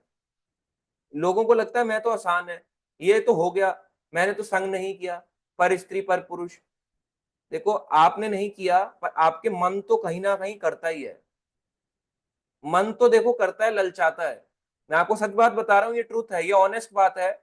एक आदमी, एक, चाहे वो भक्ति में कितना भी बड़ा चढ़ा क्यों ना हो, एक सन्यासी को क्यों स्त्री से मिलना, सन्यासी और स्त्री क्यों आपस में गले नहीं मिल रहे, एक सन्यासी और स्त्री चाहे वो भक्त भक्त हो क्यों नहीं मिल रहे ऐसे करके गले, क्योंकि पतन होना किसी का भी हो सकता है, स्त्री का भी हो सकता है, सन्यासी का भी हो सकता है। इसलिए पर स्त्री पर पुरुष संग इतना खतरनाक है, जरा से में भी ऐसे करके खींच लेता है। और जो ज्यादा दूर रहता है ना उसको ज्यादा खींचता है। कई बार हम लगते हैं कि हम बहुत दूर रहेंगे तो इससे बात बनी रहेगी। देखो बहुत दूर से भी बात नहीं बनेगी, बहुत पास से भी बात नहीं बनेगी। मिडल पाथ अपनाओ, इतना भी दूरी नहीं बना लेनी कि एकदम से देख लिया तो बस मन के अंदर वही ख्याल घूमने लगे, और इतना पास भी नहीं चले जाना कि नियम ही टूट जाए। इसलिए इतना बनाओ भाई, बातचीत रखनी चाहिए, एक हेल्दी डिस्कशन दो लोगों के बीच में होना चाहिए हमेशा। इसके लिए ये नहीं कह रहे खुला एंजॉय करने के लिए, डिस्कशन की बात हो रही है। हेल्दी डिस्कशन, चाहे वो हमारे जॉब रिलेटेड हो, बिजनेस रिलेटेड हो या भक्ति रिलेटेड हो, होना ही चाहिए। अगर वो डिस्कशन नहीं है किसी के बीच में, ऑब्वियस सी बात है उसका पतन जायज है, क्योंकि वो अपने आप को ना तो इस मार्ग में चला रहा है एकदम वैराग मार्ग में, और ना बिल्कुल अटैचमेंट मार्ग में चला रहा है। उसको थोड़ा सा मिडल पाथ लेना पड़ेगा, तब वो बचा रहेगा और उसके मन को ख्याल भी अपने आप चला जाएगा। और पता है क्यों होता है कि भीड़ में आदमी डरता है, जब अकेला रहता है ना तो वो थॉट्स ज्यादा सताते हैं, और जब बहुत ज्यादा रहता है तो फिर तो पागल ही हो जाता है उसके लिए। इसलिए बहुत ज्यादा भी नहीं, बहुत दूरी भी नहीं, एक मिडल पाथ, मिडल पाथ होना जरूरी है। चार नियम ये हैं। भक्ति के विधि विधान और भी हैं। भगवान ने कहा अगर तुम एकाग्रचित होकर भक्ति नहीं कर सकते, अपना मन नहीं विचलित, तुम्हारा मन बहुत इधर उधर के ख्याल करता रहता है, विधि विधान में आता है चैंटिंग करो। ये भी बहुत बड़ा विधि विधान है। चैंटिंग रेगुलर करनी चाहिए एक व्यक्ति को, अगर अपने आप को उसे भौतिकता से बचाना है। और क्या विधि विधान, ये पढ़ना चाहिए। किताब किसके लिए दी है, ये हमारे लिए तो भगवान ने ज्ञान दिया है। पहले ज्ञान मुंह से बोल के दिया जाता था द्वापर युग तक। ब्रह्मा, कृष्ण ने ब्रह्मा को सुनाया, ब्रह्मा ने को सुनाया, नारद ने वेद व्यास को सुनाया। तो ज्ञान मौखिक रूप से यानी शब्द रूप से आते रहता था। अब वेद व्यास ने सोचा कि ये लोग बेचारे कलयुग में आने वाले हैं, अगर मैं नहीं लिखूंगा तो इन लोगों को कुछ याद नहीं रहेगा, एक काम करता हूं मैं इनके लिए लिख के जाता हूँ। उन हमारे लिए शास्त्र लिखे, पुराण लिखे, गीता लिखा, भागवतम लिखा, ये सब लिखा, और हम जो लोग हैं अब हम इसको पढ़ नहीं रहे, तो किसका लॉस है। तो ये भी विधि विधान ही है। रीडिंग, शास्त्र पढ़ना बहुत बड़ा विधि विधान है। और जो शास्त्र पढ़ता है उसका फॉल डाउन कंपैरिजन टू उसके जो शास्त्र नहीं पढ़ता कम होता है, और जो फॉलो करता है उसका और भी कम होता है। पढ़ने वाले भी बहुत है मगर फॉलो करने वाले और भी कम है। और विधि विधान में और भी चीजें आती हैं, सुबह टाइम से उठना, ठीक है, भगवान को भोग लगा हुआ ही खाना। अगर आप गंदा खाना खाओगे, गंदे का मतलब क्या, बाहर का फास्ट फूड नहीं कह रहे, गंदे का मतलब है कि जो बिना भोग का हो, उससे भी आपके दिमाग में ऊट पटांग के ख्याल आने बनते हैं, मन आपका चंचल रहेगा। तो भगवान कह रहे हैं अगर आप ये नहीं कर सकते, विधि विधानों का पालन करो। और भी बहुत से हैं, भगवान की आरती करना, भगवान को प्रणाम करना, भक्त संग करना, कीर्तन करना, बहुत सी चीजें हैं। तो जो भी आप चीजें कर रहे हो, भगवान अल्टीमेट पर्पस यही चाहते हैं कि आप जो चीज करते हो वो विधि विधान से पालन करोगे तो भी आप भक्ति योग का पालन कर लोगे। तो इसमें दो तरह की भक्ति आ गई। एक एक जो आ गई वो आती है रागानुगा भक्ति। रागानुगा भक्ति होती है जो स्पॉन्टेनियस भक्ति होती है, उसमें विधि विधान जो होते हैं वो ऑटोमेटिकली व्यक्ति पालन करता है। जैसे सुबह उठने के लिए बोला नहीं जाएगा, अलार्म क्लॉक की साइकिल की जरूरत नहीं पड़ेगी, किसी को बोलना नहीं पड़ेगा कि माला कर ले। तो ये रागानुगा भक्ति, ऐसे गोपियां थी, उनकी रागानुगा भक्ति थी, ऑटोमेटिकली भक्ति। और एक होती है वैधि भक्ति जो विधि विधान वाली होती है, जो हम करते हैं, इसे वैधि भक्ति कहते हैं। भगवान कहते हैं अगर तुम रागानुगा मार्ग पे नहीं चल सकते, शुद्ध भक्ति के मार्ग पे नहीं चल सकते, तो विधि विधान का पालन करो, इससे भी तुम शुद्ध भक्ति तक आ जाओगे। समझ में आया कि रूल रेगुलेशन क्यों करते हैं भक्ति में फॉलो। भगवत गीता ये बात कह रही है कि भगवान कह रहे हैं शुद्ध भक्ति नहीं कर सकते तो विधि विधान का पालन करो मेरे तक आने के लिए। अब चलो नेक्स्ट श्लोक पे चलते हैं, 10वें नंबर। अब इसमें ही देखो कॉन्टिन्यूअसली भगवान बताएंगे कि भक्ति जिससे नहीं हो रही वो क्या करे। आगे भगवान 10वें नंबर श्लोक में कह रहे हैं, अभ्यास अपि असमर्था असि मत कर्म परमा भव मत अपि कर्माणि कुर्वन् सिद्धिम अवाप्स्यसि। यदि तुम भक्ति योग के विधि विधानों का भी अभ्यास नहीं कर सकते, भगवान कह रहे हैं अगर तुम्हें लगता है कि तुमसे भक्ति योग्य हो ही नहीं रहा, ना तो तुम मेरा अपना पूरा ध्यान अपना मन मेरे में लगा पा रहे हो यानी रागानुगा भक्ति पे हो, ना वैदिक भक्ति यानी विधि विधान वाली भक्ति कर पा रहे हो, ना शुद्ध भक्ति ना विधि विधान वाली भक्ति, अगर आपसे नहीं हो रही तो मेरे लिए कर्म करने का प्रयत्न करो, मेरे लिए कार्य करो, क्योंकि मेरे लिए कर्म करने से तुम पूर्ण अवस्था सिद्धि को प्राप्त करोगे। भगवान कह रहे हैं डू कर्मा फॉर मी, मेरे लिए आप कर्म करो, अपने कर्म मुझे अर्पित करो। आप कमाते हो तो अपनी कमाई का कुछ हिस्सा भगवान की सेवा में लगाओ। भगवान ये कहना चाह रहे हैं आसान शब्दों में। भगवान कह रहे हैं अगर आपसे भक्ति नहीं होती, इसी में प्रभुपाद जी भी लिखते हैं इसी के तात्पर्य में कि यदि एक व्यक्ति पैसा कमाता है और एक व्यक्ति प्रचार करता है, तो क्योंकि आप पैसा कमा रहे हो आपसे भक्ति हो ही नहीं रही, ना तो आपसे शुद्ध भक्ति हो रही है ना विधि विधान पालन हो रहे हैं। हाँ आप प्रयास कर रहे हो तो इसका मतलब आप विधि विधान वाली भक्ति सेकंड वाले नंबर पे आते हो, पर अगर आपसे सेकंड ऑप्शन विधि विधान भी थोड़ा भी पालन नहीं हो रहा, आप आगे ही नहीं बढ़ पा रहे इस प्रोसेस में। आप भगवान कह रहे हैं आप क्या करो, प्रभुपाद जी लिख रहे हैं कि अब आप अपने कर्म फलों को भगवान को अर्पित करो। कैसे भगवान के लिए कर्म कर सकते हो, यानी एक व्यक्ति प्रचार कर रहा है, आप उसके प्रचार कार्यों के लिए पैसा दे दो, ये आसान है। अगर आप वो नहीं तो मंदिर बनता है, मंदिर के लिए दान कर दो। अगर मंदिर नहीं, अगर ना तो ये कर सकते ना प्रचार कार्य के लिए मंदिर के लिए, क्योंकि आजकल लूटपाट भी बहुत है, बहुत लोग प्रचार के नाम पे पैसा मांगते हैं मगर खुद खा जाते हैं। बहुत लोग जो हैं, इसमें बहुत से लोग हैं, प्रचार के नाम पे पैसा बहुत लोग मंदिर के नाम पे मांगते हैं मगर खुद से खा जाते हैं। तो किसको दान करें, तो आप सोच समझ के दान करें। यदि वो व्यक्ति, यदि आप या कोई और जो भक्ति के विधि विधान यानी रूल्स रेगुलेशंस को फॉलो नहीं कर पा रहा, सिंपल सी बात हो भक्ति योग में आ ही नहीं पा रहा, उसके लिए जो भक्ति कर रहा है उसको सपोर्ट कर दे। आपके पास शास्त्र नहीं है, आपके पास पैसा है, उस आप पढ़ना नहीं चाहते मगर वो पढ़ना चाहता है, उसकी मदद कर दो। उसके लिए बोलो कि मैं तुम्हारे लिए पे करूंगा, तुम पढ़ो, क्योंकि तुम्हारी बड़ी इच्छा है, मैं तुम्हारे को किताब दिलाता हूं, मैं तुम्हारे को शास्त्र दिलाता हूँ, भागवतम चाहिए मैं तुम्हारे को दिलाता हूँ। ये तो कर सकते हो। अच्छा तुम्हारे पास, अच्छा तुम्हें किसी धार्मिक यात्रा में जाना है, चलो मैं तुम्हारे लिए धार्मिक कार्य, इस धार्मिक कार्य के लिए मैं तुम्हारे को दे देता हूँ, तुम धार्मिक यात्रा पे जाओ। हम तो जा नहीं सकते, हम पैसा कमाते हैं, हमें भगवान से इतनी समझ नहीं आ रही भक्ति वक्ति, क्योंकि हम गोवा जाते हैं। तो आप एक काम करो, आप धार्मिक यात्रा पे जाना चाहते हैं तो हम आपके लिए सपोर्ट करते हैं कि आप जाओ। अच्छा आप ये भी नहीं कर सकते, एक काम, जो व्यक्ति भक्ति नहीं करना चाहता मगर पैसा कमा सकता है, तो अगर पैसा से नहीं कर सकता तो दूसरे वे से करे। बोले एक काम करना, जब आप क्लास करते हो तो उसका सेटअप मैं कर दूंगा, मेरे से भक्ति के विधि विधान पालन नहीं होते, मगर मैं सेटअप कर दूंगा। अच्छा ये नहीं कर सकते तो मैं एक काम कर सकता हूं, आपका प्रोग्राम अरेंज करवाने की कोशिश करता हूं कहीं ना कहीं, ताकि आप यहाँ पे प्रोग्राम कर लो। अगर ये भी नहीं हो सकता तो आप एक काम कीजिए, मेरी तरफ से 10 गीता मेरे नाम से बंटवा दीजिए, या ये लीजिए पैसे ले लिए 10 गीता बांट दो, आप बांट दो, हमारे बिहाफ पे बांट दो। अगर ये भी नहीं हो सकता, कुछ तो होगा, तन मन धन, कुछ भी नहीं हो रहा, चलो मन तो आप भगवान को दे नहीं सकते, धन भी नहीं दे सकते क्योंकि धन नहीं है, तो तन दे दो, शारीरिक रूप से सेवा करने आ जाओ, कुछ नहीं तो चलो, हाँ एक काम कर सकते हैं हम आपके लिए, क्योंकि आपके बड़े आभारी हैं, क्योंकि हमसे ज्यादा कुछ नहीं हो सकता, तो हम तन से सेवा करेंगे, बताओ क्या कहाँ पे हम काम, आपके क्या काम आ सकते हैं, तब तो काम आ सकते हो। तो इसीलिए भगवान ने कहा इस श्लोक में कि जो भक्ति पालन नहीं कर सकता वो अपने कर्म फलों को अर्पित कर दे, या तो डायरेक्ट भगवान को कर दे, या जो भगवान की भक्ति कर रहा है उसकी हेल्प करके कर दे। समझ में आया क्या था इसका मतलब? अब हम नेक्स्ट श्लोक पे चलेंगे, 11 नंबर।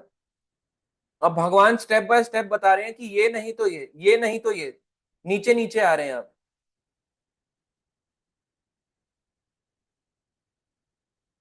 अब 11 नंबर श्लोक में कहा, अथ एतत् अपि अशक्ता असि कर्तुम मत योगम आश्रिता सर्व कर्म फल त्यागम ततः कुरु यत आत्मवान। किंतु यदि तुम मेरे इस भावना अमृत में कर्म करने में असमर्थ हो, यदि तुम कर्म भी नहीं कर सकते, किसी की हेल्प करना भक्ति के लिए, या डायरेक्टली मेरे लिए भक्ति अपने कर्म का त्याग करना, यानी कर्म फल मुझे दे देना, तो तुम अपने कर्म के समस्त फलों का त्याग कर कर्म करने का तथा आत्मस्थित होने का प्रयत्न करो। भगवान कह रहे हैं अगर ये भी नहीं हो रहा तो तुम क्या करो, अपने कर्म के समस्त फलों को त्याग कर कर्म करने का, कर्म करो, फल को त्याग दो, फल की चिंता मत करो, यानी ये वही श्लोक है, कर्म करो फल की चिंता मत करो, तथा आत्मस्थित होने का प्रयत्न करो, यानी सेल्फ सिचुएटेड रहो। इसमें क्या बोला गया, प्रभुपाद जी लिखते हैं कि हो सकता है किसी किसी के पारिवारिक इशू हो, परिवार वाले इशू करते हैं तो शुद्ध भक्ति तो भूल ही जाओ, भक्ति के रूल रेगुलेशन भी उससे फॉलो नहीं हो पा रहे क्योंकि परिवार वाले उसको मना कर रहे हैं, भाई भक्ति नहीं करने देंगे तेरे को, और वो खुद भी इतना मोटिवेटेड नहीं है कि भक्ति के विधि विधानों को समझ पा रहा है, तो भक्ति के लेवल से वो नीचे आ गया, यानी शुद्ध भक्ति भी नहीं, वैदिक भक्ति भी नहीं, अब तीसरे लेवल पे आ गया। तीसरा लेवल था, भगवान ने कहा अगर तुम भक्ति नहीं कर सकते तो जो भक्ति कर रहा है उसका सपोर्ट कर दो, तन मन या धन से। तीसरा लेवल, अगर ये लेवल भी नहीं हो सकता तो भगवान कह रहे हैं चौथा लेवल पे आ जाओ, जो अभी 11 नंबर श्लोक में है कि अब जो है कर्म करो फल की चिंता मत करो। सिंपल शब्दों में कर्म क्या करने हैं, प्रभुपाद जी लिखते हैं कि अगर पर्सन जो है सोशल कॉज के लिए काम कर सकता है तो भी काम करे, समाज सेवा जिसे कहते हैं, हॉस्पिटल बना देना, अनाथ आश्रम बना देना, या फिर राष्ट्र सेवा का, या भंडारे करना। चौथा लेवल ये है, पहला शुद्ध भक्ति, दूसरा वैदिक भक्ति, तीसरा लेवल किसी की हेल्प कर देना भक्ति में प्रचार के लिए या उसके काम के लिए हेल्प कर देना अगर तुमसे नहीं हो रही। चौथा लेवल है समाज सेवा, सोशल कॉज।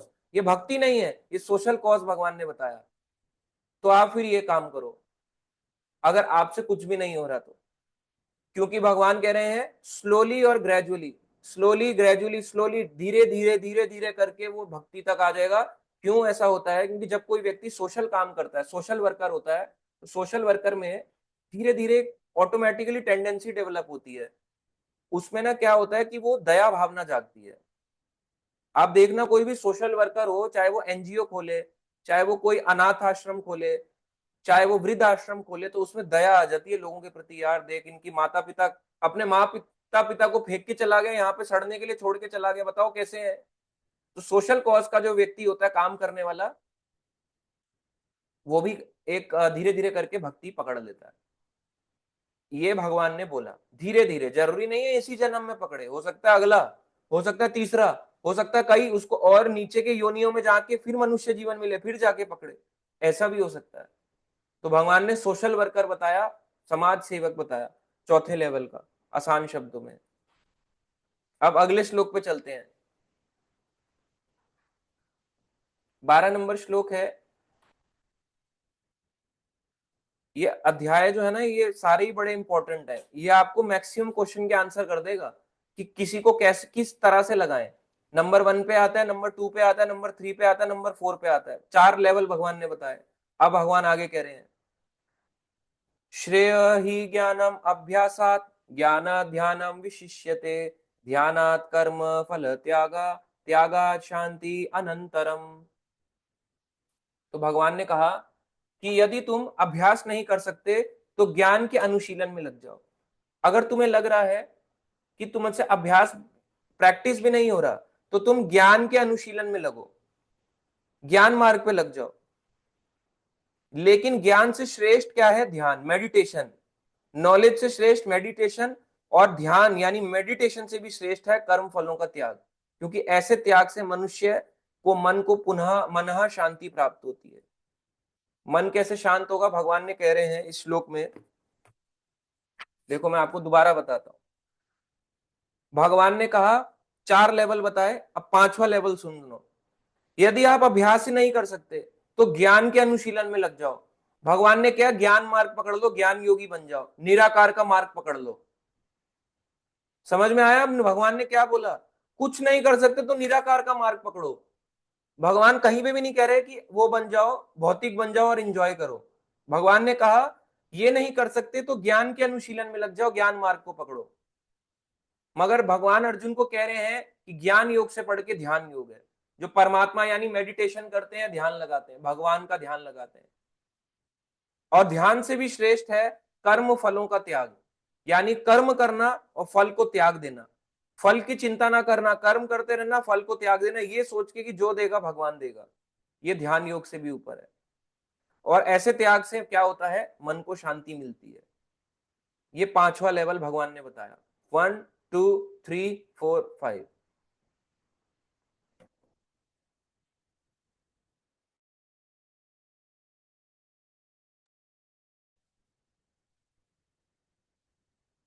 अब 13 और 14 नंबर श्लोक पे हम चलते हैं। 13 14।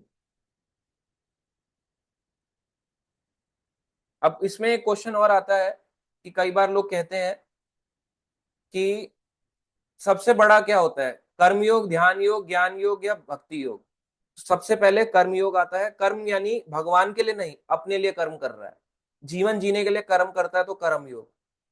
इसके ऊपर आता है ज्ञान योग, यानी निराकार वाली जो पूजा होती है। इसके ऊपर तीसरे नंबर पे आता है मेडिटेशन, अगर हम योगा लेडर बना रहे हैं तो, यानी योग का लेडर बना रहे हैं। तीसरा ध्यान योग, मेडिटेशन करना। और चौथा है भक्ति योग, यानी डायरेक्ट भगवान की भक्ति करना, चैंटिंग करना। भक्ति योग चौथे लेवल, सबसे टॉप मोस्ट लेवल पे आता है, जो हम जिस प्रोसेस में जुड़े हुए हैं, भक्ति मार्ग में जुड़े हुए हैं। अब भगवान एक शुद्ध भक्त की क्वालिटी बताएंगे। शुद्ध भक्त कैसा होता है, इस यहां से बताना भगवान शुरू कर रहे हैं 13 नंबर श्लोक से।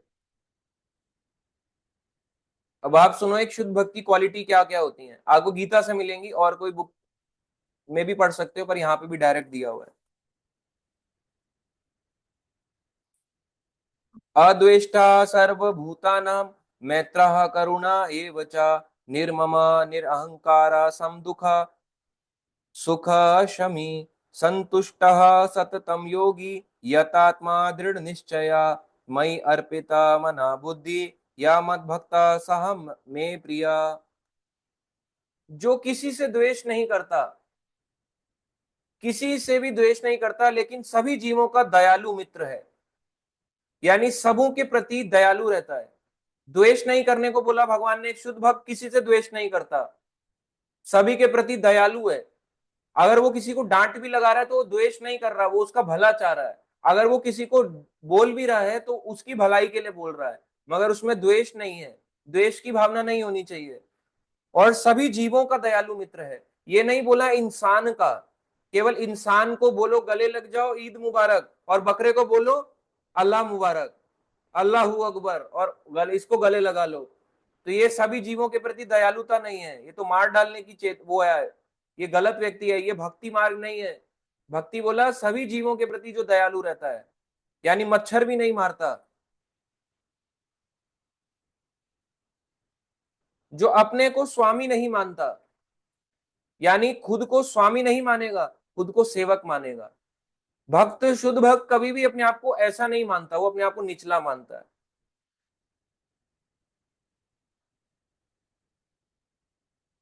और मिथ्या अहंकार से मुक्त है, उसमें फॉल्स ईगो नहीं है। मिथ्या अहंकार क्या है? क्या है मिथ्या अहंकार? यही कि मैं ये शरीर हूं। एक दूसरे को शरीर से आइडेंटिफाई करना ही मिथ्या अहंकार है। अहंकार हमें किस चीज का होता है? जब तक हम शरीर के लेवल पे हैं। शरीर ही नहीं है, आत्मा का लेवल है, तो अहंकार कैसा? शुद्ध भक्त आत्मा के लेवल पे स्थित होता है कि मैं भगवान का अंश हूं, भगवान का सेवक हूं, भगवान का भक्त हूं। जो सुख दुख में समभाव रहता है, सुख हो चाहे दुख हो, इक्वल रहेगा। सुख भी आता रहेगा, पता है उसको, दुख और सुख जोड़े में आता है, सुख भी आएगा, दुख भी आएगा। जो सहिष्णु है, विष्णु नहीं बोला, सहिष्णु बोला है, यानी जो सहनशील है। सहनशील व्यक्ति को सहिष्णु बोला जाता है। भक्त जो होता है सहनशील होता है, टॉलरेट कर सकता है, टॉलरेट पावर होनी चाहिए भक्त में। ये नहीं किसी ने गाली दी तो उससे लड़ने बैठ गया। गाली दी, जवाब दे सकता है, मगर बेमतलब का नहीं। सहनशील होना चाहिए भक्त को। तो ये शुद्ध भक्त की क्वालिटी बता रहे हैं। सदैव आत्मतुष्ट रहता है। आत्मतुष्ट का मतलब है यहाँ पे सेटिस्फाइड रहना। आत्म संयमी है, यानी सेल्फ कंट्रोल्ड है, खुद पे पूरी तरह से कंट्रोल है उसका। जो निश्चय के साथ मुझ में मन तथा बुद्धि को स्थिर करके, अपने निश्चय के साथ मन और बुद्धि भगवान कृष्ण में स्थिर करके भक्ति में लगा रहता है, ऐसा भक्त भगवान कह रहे हैं मुझे अत्यंत प्रिय है, वो मेरा डियर मोस्ट है। ऐसे भगवान के भक्त होना चाहिए। ये शुद्ध भक्त की क्वालिटी है। अब आप देखो, किसी को हम बोल देते हैं pure devotee, she is a pure devotee. आप देखो इतनी क्वालिटीज हैं उसमें जिसको हम प्योर बोल रहे हैं। इसलिए इतनी जल्दी प्योर नहीं बन जाता कोई भी। प्योर बोलना बहुत इजी है। द्वेष कर रहा है, कैसा वो प्योर डिवोटी हुआ? एक दूसरे से द्वेष कर रहा है, हाँ किसी की गलती से किसी को समझा रहा है, तो वो उसको द्वेष नहीं कर रहा है, वो कह रहा है कि तुम ये मत बन जाना, क्योंकि तुम ये बन गए तो तुम्हारा पतन हो जाएगा। तो वो द्वेष नहीं है। द्वेष होता है, क्या होता है द्वेष का मतलब? यानी उसको नीचे ले आना। मैं उससे ऊंचा बढ़ना चाहता हूं, उसको फेंक दूं नीचे, घसीट दूं, उसको उठा के फेंक दूं। ये द्वेष करना हो गया। अब अगले श्लोक पे चलते हैं।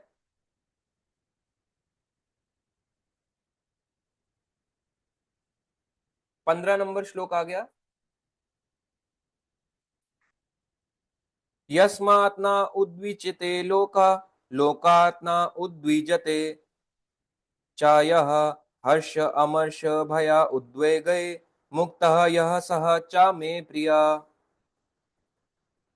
जिससे किसी को कष्ट नहीं पहुंचता, या अन्य किसी के द्वारा विचलित नहीं किया जाता। शुद्ध भक्त जो होता है किसी को कष्ट नहीं देता, कोई भी ऐसा काम नहीं करता कि जिससे दूसरों को कष्ट पहुंचे। शुद्ध भक्त को कोई विचलित नहीं कर सकता, वो अपने मार्ग पे लगा रहेगा। विचलित करने का मतलब पता है क्या है? उसको लालच देना। वो किसी के लालच में नहीं आएगा, वो अपने भक्ति करेगा तो करेगा। ये नहीं थोड़ा सा लालच दे दिया, या करके देख ले बहुत आनंद है इस चीज में, उसको किसी भी चीज का लालच नहीं रहता। विचलित नहीं होता वो कभी भी। और जो सुख दुख में, दोबारा भगवान ने कहा, पिछले श्लोक में भी कहा, जो सुख दुख में एक जैसा रहता है, भय तथा चिंता में स्वभाव संभाव रहता है। यानी भय यानी डर का सिचुएशन आ जाए या चिंता की सिचुएशन आ जाए, उसमें भी इक्वल बना रहेगा, वह मुझे अत्यंत प्रिय है। आप समझे भय का मतलब क्या बोला? शेर आ जाएगा तो डरे ना, शेर आजा, मुझको तेरे से वो नहीं है, आजा, मुझे तेरे से भय नहीं है, मार खा जाएगा शेर उसको। ऐसा भय के लिए नहीं बोला। भय का मतलब है कि जन्म मृत्यु के भय से नहीं डरता। शेर का तो भय होगा भाई, सामने जाओगे उसके पिंजरे में कूद जाओगे या उसकी टेरिटरी में आ जाओगे, मारेगा ही वो। घड़ियाल के पानी में उतर के घड़ियाल खा जाएगा, मगरमच्छ खा जाएगा। ऐसे करने के लिए भगवान ने नहीं बोला कि ऐसे निडर बन के जियो। भय का मतलब जन्म मृत्यु के भय उसको नहीं सताता, क्योंकि उसको भगवान की भक्ति में लगा रहता है। दोबारा से भगवान ने बोला जो सुख दुख में संभाव रहता है, सुख दुख में विचलित नहीं होता। ये 2 बार भगवान ने बोला, इंपॉर्टेंट है। एक डिवोटी की, प्योर डिवोटी की एक क्वालिटी, यानी एक जो सीख रहा है उसको भी एक क्वालिटी अंदर लानी चाहिए कि चाहे सुख आए चाहे मुझे लाइफ में दुख आए, ये दोनों चीजें मेरी लाइफ का पार्ट है। सुख भी मेरे ही कारण है, दुख भी मेरे ही कारण है। भगवान ना तो जबरदस्ती मुझे दुख दे रहे हैं, ना जबरदस्ती सुख दे रहे हैं। कुछ ऐसा किया होगा तो सुख आ रहा है, कुछ बुरा किया होगा तो दुख आ रहा है। ये मेरे ही कारण है, और उसमें इक्वल बने रहना है हमें। ये है बहुत करना टफ, मगर इस सिचुएशन को हमें समझना होता है।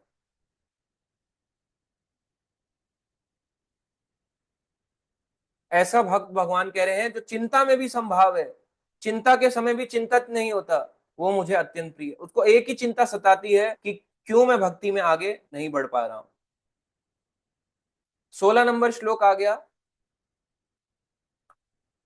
अनअपेक्षा शुचि दक्षा उदासीन गता व्यथा सर्वारम परित्यागी यह मत भक्ता सा मे प्रिया। मेरा ऐसा भक्त जो सामान्य कार्यकलापों पर आश्रित नहीं है, नॉर्मल कार्यकलापों पर नहीं जीता, जो शुद्ध है यानी जो प्योर है, दक्ष है यानी जो एक्सपर्ट है, चिंताओं से रहित है। दोबारा पिछली बार भी बोला चिंता में संभाव रहता है, फिर भगवान ने बोल दिया चिंता से मुक्त है, समस्त कष्टों से रहित है, जिसको कष्ट नहीं, अब कष्ट आते हुए भी कष्ट सताते नहीं है, किसी फल के लिए प्रयत्नशील नहीं रहता, उसको कोई फल नहीं चाहिए, मुझे अतिशय प्रिय है। डियर मोस्ट है, मोस्ट डियर, मोस्ट डियर है मेरा। डियर मोस्ट का मतलब है, डियर नहीं बोला, प्रिय है, डियर मोस्ट है। भगवान के लिए बहुत डियर मोस्ट हो जाता है जो इन सब चीजों को झेल जाता है, कष्ट उसको सताते नहीं है। देखो आप हिस्ट्री जाओ, किसी भी भक्त की हिस्ट्री पढ़ो, उसको कष्ट आ रहे होंगे मगर वो कष्टों से परे ही चल रहा है, उसको कष्ट सता नहीं रहे, उसको फर्क ही नहीं पड़ रहा मेरे जीवन में कष्ट आ रहा है नहीं आ रहा, आने दो, कोई बात नहीं, मैंने ही तो कैसा कुछ काम किया होगा जिस वजह से मुझे कष्ट आ रहा है, उसको फर्क नहीं पड़ता।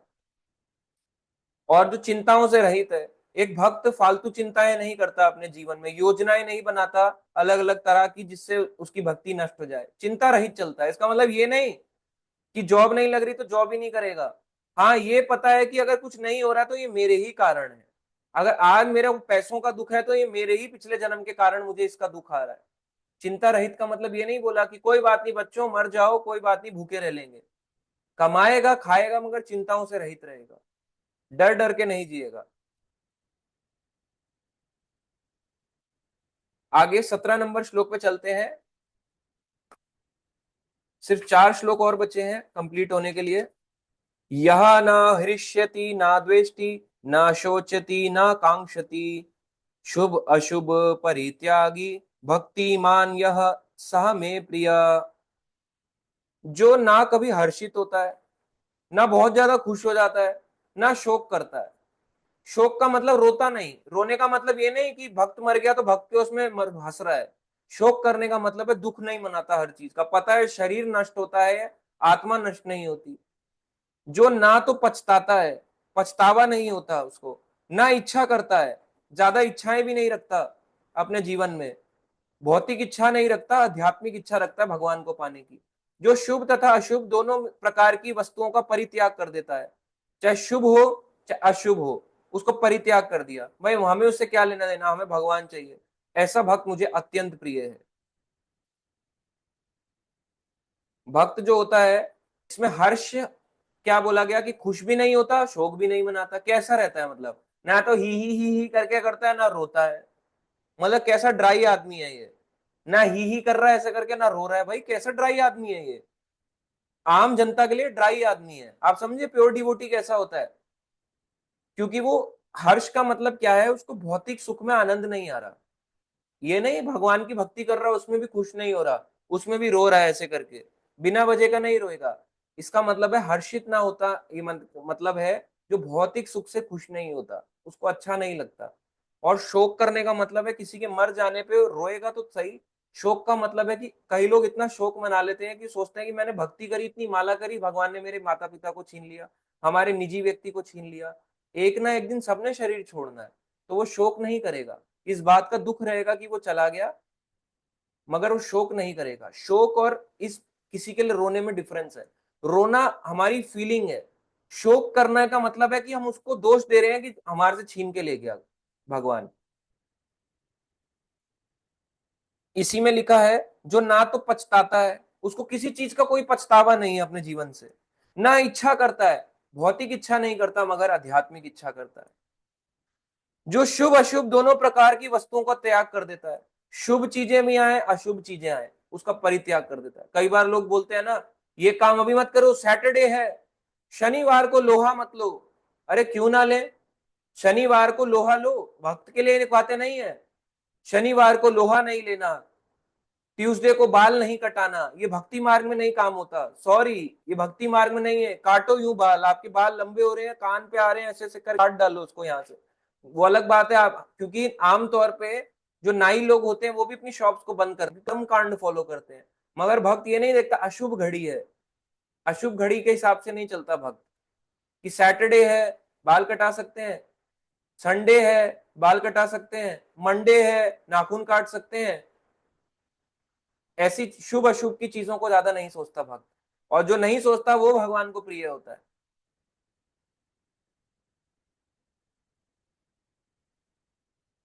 अगला श्लोक 18 और 19 नंबर ये साथ साथ हैं, तो आज का सेकंड लास्ट श्लोक में से आते हैं ये। समः शत्रौ च मित्रे च तथा मान अपमानयो शीत उष्ण सुख दुखेषु समासंग विवर्जिता तुल्य निंदा स्तुति मौनी संतुष्टा येन केनचिता अनेकिता अनेकिता स्थिरमति भक्ति मान में प्रिया नरा। जो मित्रों तथा शत्रुओं के लिए समान है, जो मान तथा अपमान, सर्दी तथा गर्मी, सुख तथा दुख, यश तथा अपयश में संभाव रखता है। देखो ये लाइन बड़ी अजीब से है, मित्रों और शत्रुओं के लिए समान रहना। चलो मित्रों से तो संभाव अच्छा रख सकते हैं, मगर शत्रुओं से अच्छा भाव कैसे रखें? कोई आपका शत्रु है, कैसे अच्छा भाव रखोगे? इसका प्रैक्टिकल एग्जांपल हम गीता से ही लेते हैं। अर्जुन जो है वो फाइट करना नहीं चाहता, अर्जुन ने कहा कि ये तो मेरे परिवार वाले हैं, मैं क्यों फाइट करूं इनके लिए, हालांकि वो अर्जुन के शत्रु हैं। तो जो भक्त होता है, क्यों अर्जुन को प्रिय है भगवान को? क्योंकि अर्जुन शत्रुता नहीं देख रहा उससे, शत्रु होके भी शत्रुता नहीं करना चाह रहा, कह रहे मैं क्यों मारूं, मेरे शत्रुता थोड़ा ना, ये तो हमारे निजी लोग हैं। शत्रुता एनिमी नहीं होना चाहिए, भक्त का कोई शत्रु नहीं होता, अजात शत्रु होता है, उसका कोई शत्रु नहीं होता। एनिमीज नहीं बनाता भक्त, कि भक्ति करते जाओ, वो आपको एनिमी मान सकता है, शत्रु मान सकता है, मगर आप एनिमी मत मांगो। ये शुद्ध भक्त का लक्षण होता है।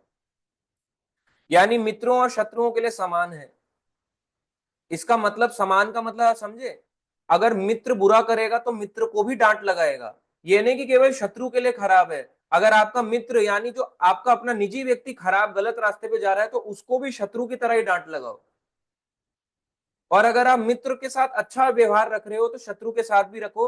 अब ये नहीं कि उसको गले लगा लिया, उसका मतलब उसको हाथ जोड़ दिया बस, हरि बोल आप अपने मन जियो।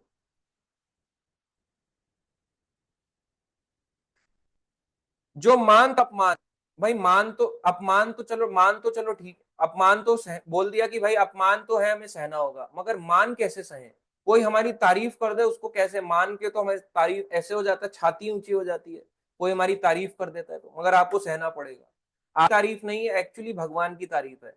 कई बार लोग बोलते हैं आपने बहुत अच्छी गीता सुनाई, अगर ये गीता नहीं होती तो मैं कहां से सुनाता, अब मैं अपनी छाती ऊंची कर लूं ऐसे करके, हमने सुनाई, देखो हम थे बोलने वाले। तो इस श्लोक पे फिर हम लाई कभी नहीं कर पाएंगे, अभी भी नहीं कर रहे, पर प्रयास तो कर रहे हैं, प्रयास तो कर रहे हैं कि हम करने वाले नहीं, कराने वाले वो हैं। मान अपमान को सहना सकता है जो सहता है। सर्दी और गर्मी को सहने की बात बोली गई। अभी क्या बोला सर्दी में? ये बोला कि सर्दी में छोटे कपड़े पहन लो और गर्मी में मोटे कपड़े पहन लो। सर्दी गर्मी का मतलब है वो ये देखता नहीं है कि सर्दी है गर्मी है, सर्दी होगी तो ही उठूंगा, तो ही जल्दी नहीं उठूंगा, गर्मी होगी तो ही जल्दी उठूंगा, उसके लिए सर्दी गर्मी मैटर नहीं करती। समझे क्या मतलब है सर्दी गर्मी का? सर्दी गर्मी का ये मतलब नहीं ठंड पड़ रही है तो कंबल नहीं लूंगा, ये बेवकूफी है, मर जाएगा। सर्दी गर्मी का सहने का मतलब ये नहीं है। सर्दी गर्मी का मतलब है कि चाहे गर्मी का मौसम है, सर्दी आ जाए बारिश आ जाए, भाई मैं अपनी भक्ति करूंगा, कॉम्प्रोमाइज नहीं करूंगा भक्ति से। जो सुख और दुख, दोबारा भगवान ने तीसरी बार बोला, देखो सुख दुख, इसी अध्याय में तीसरी बार बोला कि सुख दुख में जो समान रहता है। बार बार भगवान बोल रहे हैं कि एक ही चीज बार बार कॉमन वर्ड आती है, सुख दुख सुख दुख, इसमें आपको इक्वल रहना है, इक्वी पॉइंट रहना है। सुख भी आएगा दुख भी आएगा, बिना मांगे दुख भी आ रहा है, बिना मांगे सुख भी आएगा। बोलते तो बहुत लोग हैं, मगर फिर भी सुख के पीछे भागते रहते हैं। यश अपयश में संभाव रखता है, यानी फेम मिले या अपयश, यानी उसके बारे में बुराइयां मिले, संभाव रहेगा। उसको पता है आज भगवान ने फेम दिया है तो कल बुराई भी देंगे, आज बुराई दी है तो कल यश भी मिलेगा, जो इसमें संभाव रहता है। और भगवान आगे कह रहे हैं, जो दूषित संगति से सदैव मुक्त रहता है, बुरे बैड एसोसिएशन से दूर रहने का मतलब है, जो सदैव मौन और किसी भी वस्तु से संतुष्ट रहता है, चाहे मौन रहे चाहे बोले।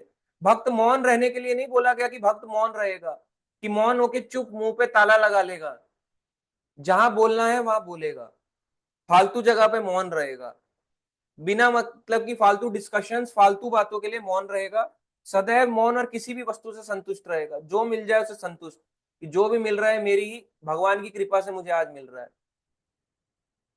और आप यहाँ पे पढ़ते हैं, कई बार अब देखो, आप जिनको शुद्ध भक्त कहते हो ना, अब आप उनके लिए लाइनें देखो, जो किसी प्रकार के घर बार की परवाह नहीं करता, जो ज्ञान में दृढ़ है और जो भक्ति में संलग्न है, ज्ञान में लगा हुआ है, घर बार की परवाह नहीं करता और भक्ति में लगा हुआ एंगेज है, ऐसा पुरुष मुझे अत्यंत प्रिय है। पुरुष यानी स्त्री भी हो सकती है, मगर व्यक्ति के लिए बोला गया, ऐसा व्यक्ति भगवान को अत्यंत प्रिय है। ये घर बार की परवाह का मतलब पता है क्या है?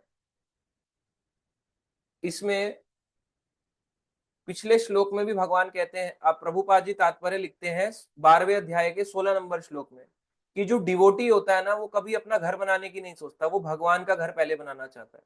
और हम उल्टा देखते हैं, बड़े बड़े कथावाचक जो हैं, भागवत कथावाचक जो बड़े बड़े पंडालों में कर रहे हैं, वो अपना घर, उनके घर जाके देखो आप, और उनके मंदिर में देखो, जिस मंदिर में वो सेवा करते हैं, अगर वो अपने आप को इतना बड़ा कथावाचक बोलते, बोलो घर बेच के बना क्यों नहीं देते? जिनको आप शुद्ध भक्त कहते हो, आई एम सॉरी, वो शुद्ध भक्त नहीं है। शुद्ध भक्त को क्यों माइक और स्पीकर चाहिए, क्यों प्रजा चाहिए उसको बड़ी सी, क्यों पीछे से गाने बजाने वाले, सितार बजाने वाले लोग चाहिए, हारमोनियम बजाने वाले चाहिए, बैक से म्यूजिक डालने वाले चाहिए? अगर वो शुद्ध है, पेड़ के नीचे कर लो, क्या दिक्कत है? इसका मतलब वो शुद्ध नहीं है। अभी समझे मैं क्या कहना चाह रहा हूं? जो घर बार की परवाह नहीं करता, और वो तो घर बार की सबसे पहले परवाह करते हैं। आप क्या होगे, प्रभु जी आप ये कथावाचकों पे बड़ा अटैक करते हो। भाई हम तो करते हैं, क्योंकि हम अगर लाई नहीं कर रहे तो वो भी लाई नहीं कर रहा है इस बात पे, क्योंकि वो भी ये बात बोलते हैं, अरे हम तो किसी के घर बार की परवाह नहीं करते, हम प्रचार करते हैं। उनके घर जाके देखो कितना प्रचार कर रहे हैं वो, सबसे बड़ा घर उन्हीं का मिलेगा आपको।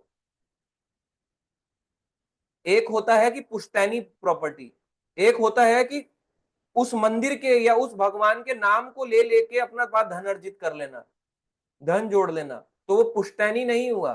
पुश्तैनी अलग चीज होता है, कि किसी के पिता दादा ने बनाया, वो भक्त नहीं थे, उन्होंने बनाया तो अपने जनरेशन के लिए छोड़ गए।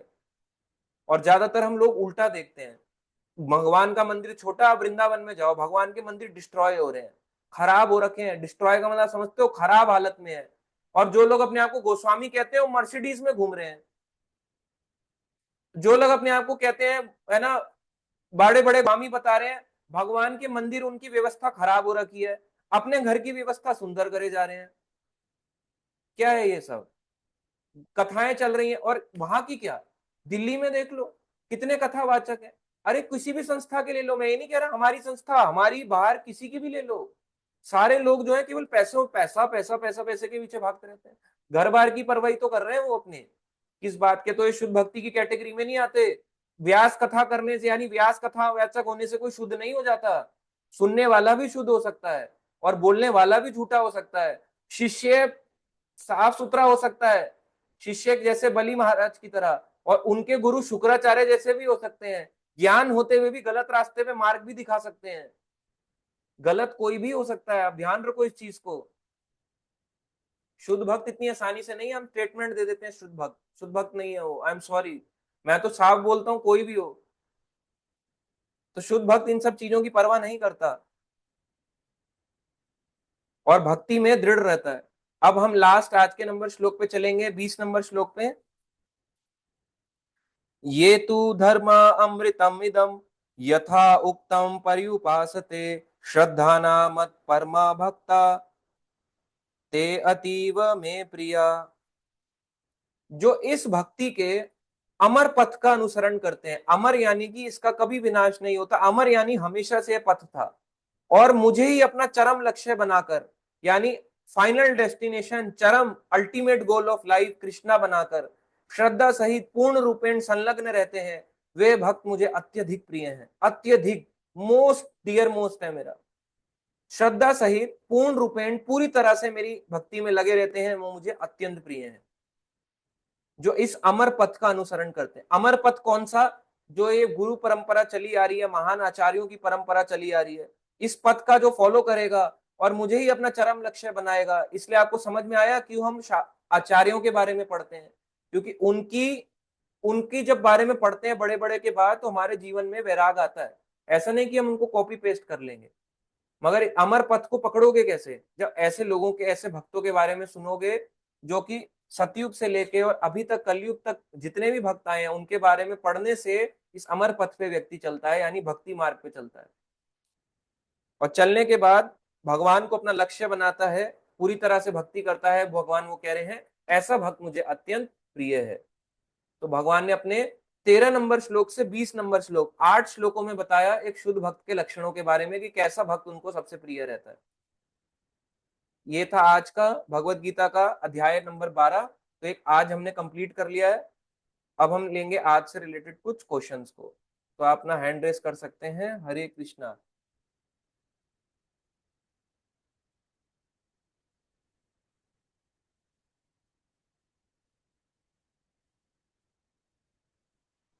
प्रखर प्रभु जी इसमें निराकार गलत तो नहीं लिखा है, फिर आप इसे मायावाद क्यों कह रहे हैं? ये भी तो एक रास्ता है। मायावाद का मतलब क्या है? मायावाद मतलब निराकार। क्योंकि मायावाद का मतलब है निराकार को ही सब कुछ मान लेना। उनको ही इन शॉर्ट मायावाद बोल दिया जाता है। क्योंकि आध्यात्मिकता को फॉलो तो कर रहे हैं, मगर निराकार मानते हैं भगवान को। प्रभुपाद जी ने यहाँ वराह पुराण को कोट किया है, बहुत अच्छा एश्योरेंस है यहाँ, करेक्ट। प्रशांत कुशवाहा प्रभु जी, माया बार बार हमें सारा ज्ञान भुलाती रहती है, कैसे बचें इससे? कि हमेशा मन में याद रहे, मनुष्य लाइफ की इंपॉर्टेंस, भक्ति की इंपॉर्टेंस को याद रखे। इंपॉर्टेंस आप बताओ किसी चीज की कब आती है? ठीक है, मैं आपको बताता हूँ। ये कौन कौन भक्त बताएगा किसी चीज की इंपॉर्टेंस लाइफ में कब आती है? चलो देखते हैं कौन बताएगा। कोई भी हैंड रेस करके बताओ, किसी भी चीज की लाइफ में इंपॉर्टेंस कब आती है?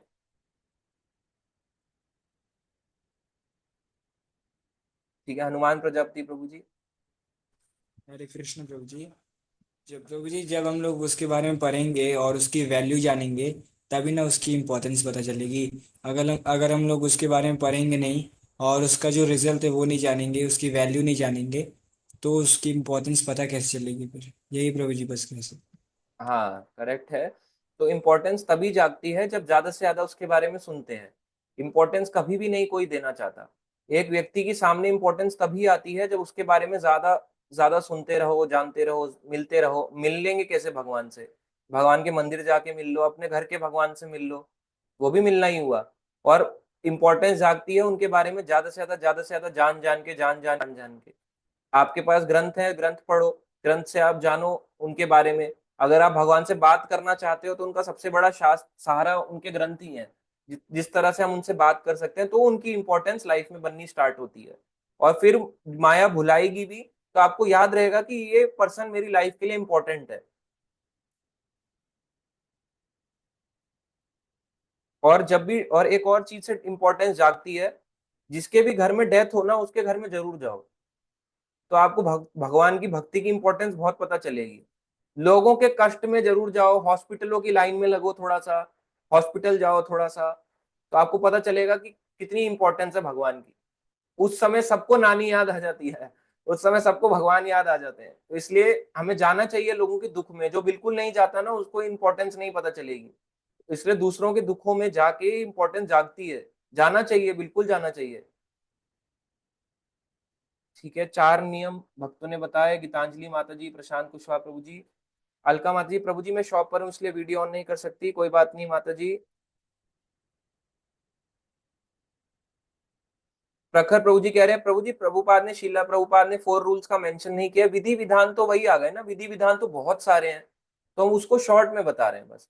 बाकी तात्पर्य आप पढ़ोगे, उसमें भी देखो बहुत सी चीजें होती हैं। तो हम भक्तों को बोलते ही आप पढ़ो, कोई क्वेश्चन आता है तो पूछो उसमें से भी। ठीक है, हरे कृष्णा। आशा माता जी, प्रभुपाद जी की लाइव देखो आप। हाँ, मैं ट्यूसडे को ही जाता हूँ, उस दिन भीड़ कम होती है बाल कटाने। अच्छा ठीक है।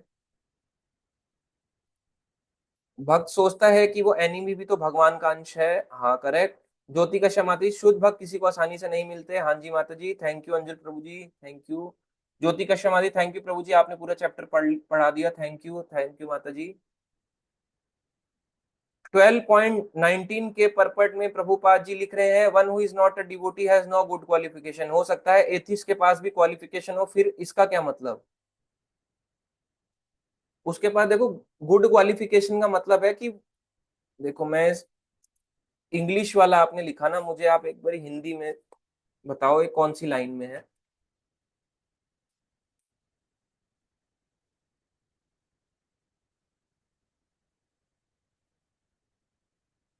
एक बार आप लाइन कंफर्म करें।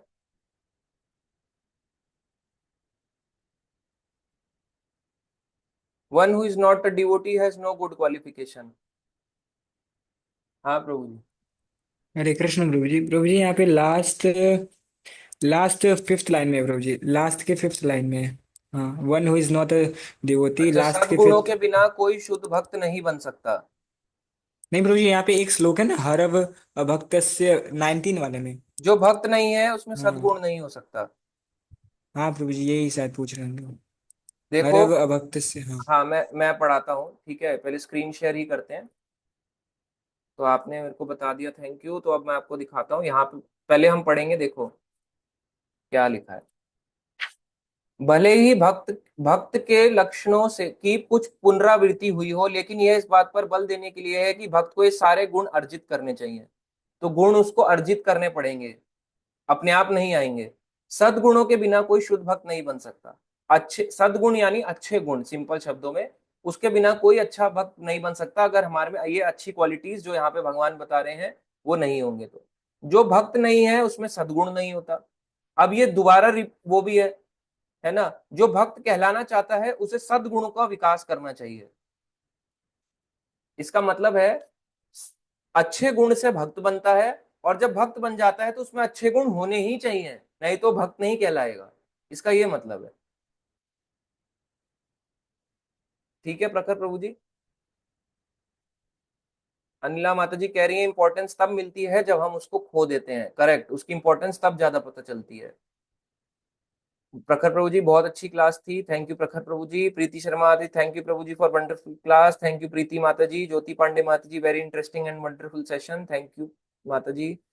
स्नेहा शर्मा माता जी, thank you Prabhu ji for the lecture, thank you Sneha माता जी। अंजू माता जी, thank you Prabhu ji, thank you Anju माता जी। प्रशांत कुशवाहा प्रभु जी, थैंक यू।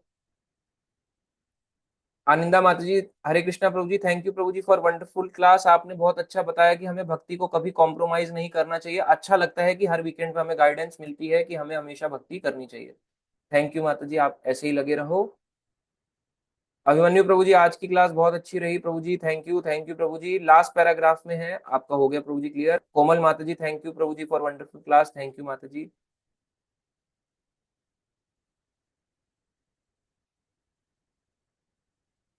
हनुमान प्रभु जी, आपका क्या क्वेश्चन है बता सकते हैं प्रभु जी? सुख और दुख में समान रहने चाहिए, इसको कैसे फॉलो करें? स्नेहा माता जी इसको पूछ रही हैं कि सुख और दुख एक जैसा कैसे बने रहें। एक जैसा बनने के लिए देखो, सुख और दुख आता क्यों है? पहले तो ये आता है जब तक शरीर के लेवल पे है। आत्मा के लेवल पे तो सुख ही आनंद है ना, तो सुख है। ये सुख कौन सी बात बोली? ये आध्यात्मिक सुख की बात नहीं बोली, ये भौतिक सुख और भौतिक दुख की बात बोली। तो आध्यात्मिक रूप में यानी आत्मा को जो होता है, भगवान की भक्ति में सुख दुख अलग चीज है। यानी प्योर डिवोटी का सुख दुख अलग है। उसका दुख यह है कि मुझे कृष्णा नहीं मिल रहे, उसका सुख अलग है कि उसको कृष्ण भक्ति में आनंद आ रहा है। मगर वही ये भौतिक सुख दुख की बात हो रही है। तो जब हम शरीर के लेवल से परे हो जाते हैं तो ये सुख दुख नहीं सताते। और वो कब होगा? जब हम भक्ति में प्रोग्रेस करते चले जाते हैं। उसको सुख भी आएगा तो उसको पता है मैंने कुछ अच्छा किया होगा, दुख भी आएगा तो उसको पता है मैंने ही कुछ बुरा किया होगा। मधुर माता जी, thank you Prabhu ji, thank you Madhur माता जी, थैंक यू प्रभु जी आज की क्लास के लिए, थैंक यू अलका माता जी। उर्मी माता जी, थैंक यू सो मच प्रभु जी for class, thank you Urmi माता जी। गीतांजलि माता जी, thank you Prabhu ji for wonderful class, thank you Geetanjali माता जी। अब लेते हैं अभिमन्यु प्रभु जी का लास्ट क्वेश्चन। जी। हरे कृष्णा प्रभु जी, आज की क्लास बहुत अच्छी रही। हाँ थैंक प्रभु जी मैं चाह रहा था कि आपने जो पहला श्लोक पढ़ा था ना, वो एक बार बता देते प्रभु जी। अच्छा, पहला श्लोक में जी भगवान कह रहे हैं, अर्जुन पूछ रहे हैं भगवान से आसान शब्दों में कि साकारवाद और निराकारवाद, यानी साकार और निराकार में से कौन सा परम सिद्ध माना जाएगा, इन दोनों में से कौन सा ऊंचा है। साकार यानी जो भगवान की भक्ति में लगता है, या निराकार वाला ऊंचा है। तो ये अर्जुन पूछ रहे हैं, और भगवान ने कहा कि निराकार वाला नीचा है और भक्ति वाला ऊंचा है। जी। प्रभु जी, मेरा एक दूसरा क्वेश्चन था कि जैसे मान लो कि आपने अभी बोला था कि हमें हर दुख में जाना चाहिए, डेथ में जाना चाहिए। तो प्रभु जी, अगर मान लो वो सबकी हमें नहीं, हरे मतलब कृष्ण। फिर भी जाना चाहिए, क्योंकि उससे इंपॉर्टेंस जगती है भक्ति की, जी और जी। उस अगर पर्सन प्रभु की भी इंपॉर्टेंस जगती है लाइफ में। जी जी, तो प्रभु जी, अगर मान लो वो उनकी फैमिली वाले अगर मान लो हरे कृष्णा कीर्तन अलाउ नहीं करेंगे, तो फिर प्रभु जी हमारा वहां जाने का फिर पर्पस क्या हुआ प्रभु जी? तभी तो आपको दुख पता चलेगा कि ये लोग कितने कितने बुरा हाल है, कि अपने ही लोग अपने व्यक्ति के लिए कुछ नहीं कर रहे। जी जी जी। प्रभु जी, मेरा एक लास्ट क्वेश्चन था कि प्रभु जी, जैसे मान लो कोई गृहस्थ का अगर मान लो किसी भक्ति में प्रोग्रेस हो रहा है, तो प्रभु जी वो उसके प्रति वो लाइफ वो क्या कहते हैं, इंश्योरेंस करवा सकता है प्रभु जी किसी भी टाइप? हाँ, क्यों नहीं करा सकता, क्या वो? मेडिकल इंश्योरेंस करा सकता है, उसमें क्या प्रॉब्लम है। अगर आपको इलाज कराना है, मान लो दांत निकलवाना है और 1 लाख रुपए लग गए, क्या से इससे अच्छा तो इंश्योरेंस करा लो, कम पैसों में काम बन जाए। जी प्रभु जी, ये क्वेश्चन था प्रभु जी मेरा। ठीक है। हरे कृष्णा। हरे कृष्ण। हनुमान प्रभु जी, लास्ट क्वेश्चन। हरे कृष्ण प्रभु जी। प्रभु जी जैसे ये क्वेश्चन था कि प्रभु जी हम लोग ट्राई तो करते हैं मतलब कृष्ण भावना पवित्र है मतलब हमेशा, लेकिन प्रभु जी अगर मतलब जितना भी ट्राई कर ले कि मतलब हरे कृष्ण मंत्र महामंत्र जो है, प्रभुपाद जी कहते हैं कि मतलब महामंत्र अगर जपते रहेंगे तो हम लोग हमेशा कृष्ण भावना में भावित हैं। तो प्रभु जी ये मतलब कहना तो आसान है और करना भी और क्या जो करना है बहुत मुश्किल है प्रभु जी। तो प्रभु जी मैं कर रहा था, लेकिन उसमें प्रभु जी क्या है कि जैसे माया मतलब बहुत कठिन है प्रभु जी। अगर हम लोग थोड़े देर के लिए भी भूल जाते हैं, अगर 1-2 मिनट के लिए भी भूल जाते हैं ना प्रभु जी, तो वो माया कैप्चर कर लेती, तुरंत कर लेती है प्रभु जी। तो प्रभु जी उससे बचवाना बहुत मुश्किल है प्रभु जी। तो इसको कैसे मतलब रखें, जैसे अगर हम लोग कुछ काम करने जा रहे हैं, मतलब कुछ दूसरा काम करने जा रहे हैं, कुछ फोकस करने वाला, जैसे कुछ सोच सोच कुछ ऐसे ही लिखने जा रहे हैं, अगर एग्जाम में ही ऐसे, तो प्रभु जी तब तो सोचना पड़ेगा फिर। तो प्रभु जी उसमें फिर माया कहीं ना कहीं से तो आ ही जाती है, कैप्चर कर ही लेती है, तो प्रभु जी उससे कैसे बचे? देखो, कैप्चर तो होगी ही होगी। हम जिसकी टेरिटरी में है, अगर आप समुद्र में जाओगे तो समुद्र में आपको वेल मछली मिलेगी, पानी में जाओगे तो आपको मगरमच्छ मिलेगा, मतलब एक वैसे जंगल में जाओगे तो शेर मिलेगा या कोई जंगली जानवर मिलेगा। तो वैसे ही हम माया के संसार में हैं, तो माया तो पकड़ेगी, उसका काम ही है। तो अपना काम कर रही है, हमें अपना काम करना पड़ेगा। अब ये थोड़ा ना कि अब शेर भी है तो हिरण भी है। अब ये थोड़ा ना कि हिरण भागता नहीं है, हिरण भाग भी जाता है शेर को देख के, तो वैसी माया से भागना है। पर ये थोड़ा ना कि हिरण घास खाना छोड़ देगा, ये भी इसको ध्यान रखना होगा। हिरण को ये ध्यान रहता है ना कि शेर मेरा कभी भी शिकार कर सकता है, तो मुझे भागना है उस समय। तो वैसे ही जब माया शिकार करने आए, या लगे माया ज्यादा हावी हो रही है, तो मुझे भागना है, इसको छोड़, मतलब इससे दूर भी रहना है, और घास को भी चरना है, अलर्ट रहना है मुझे।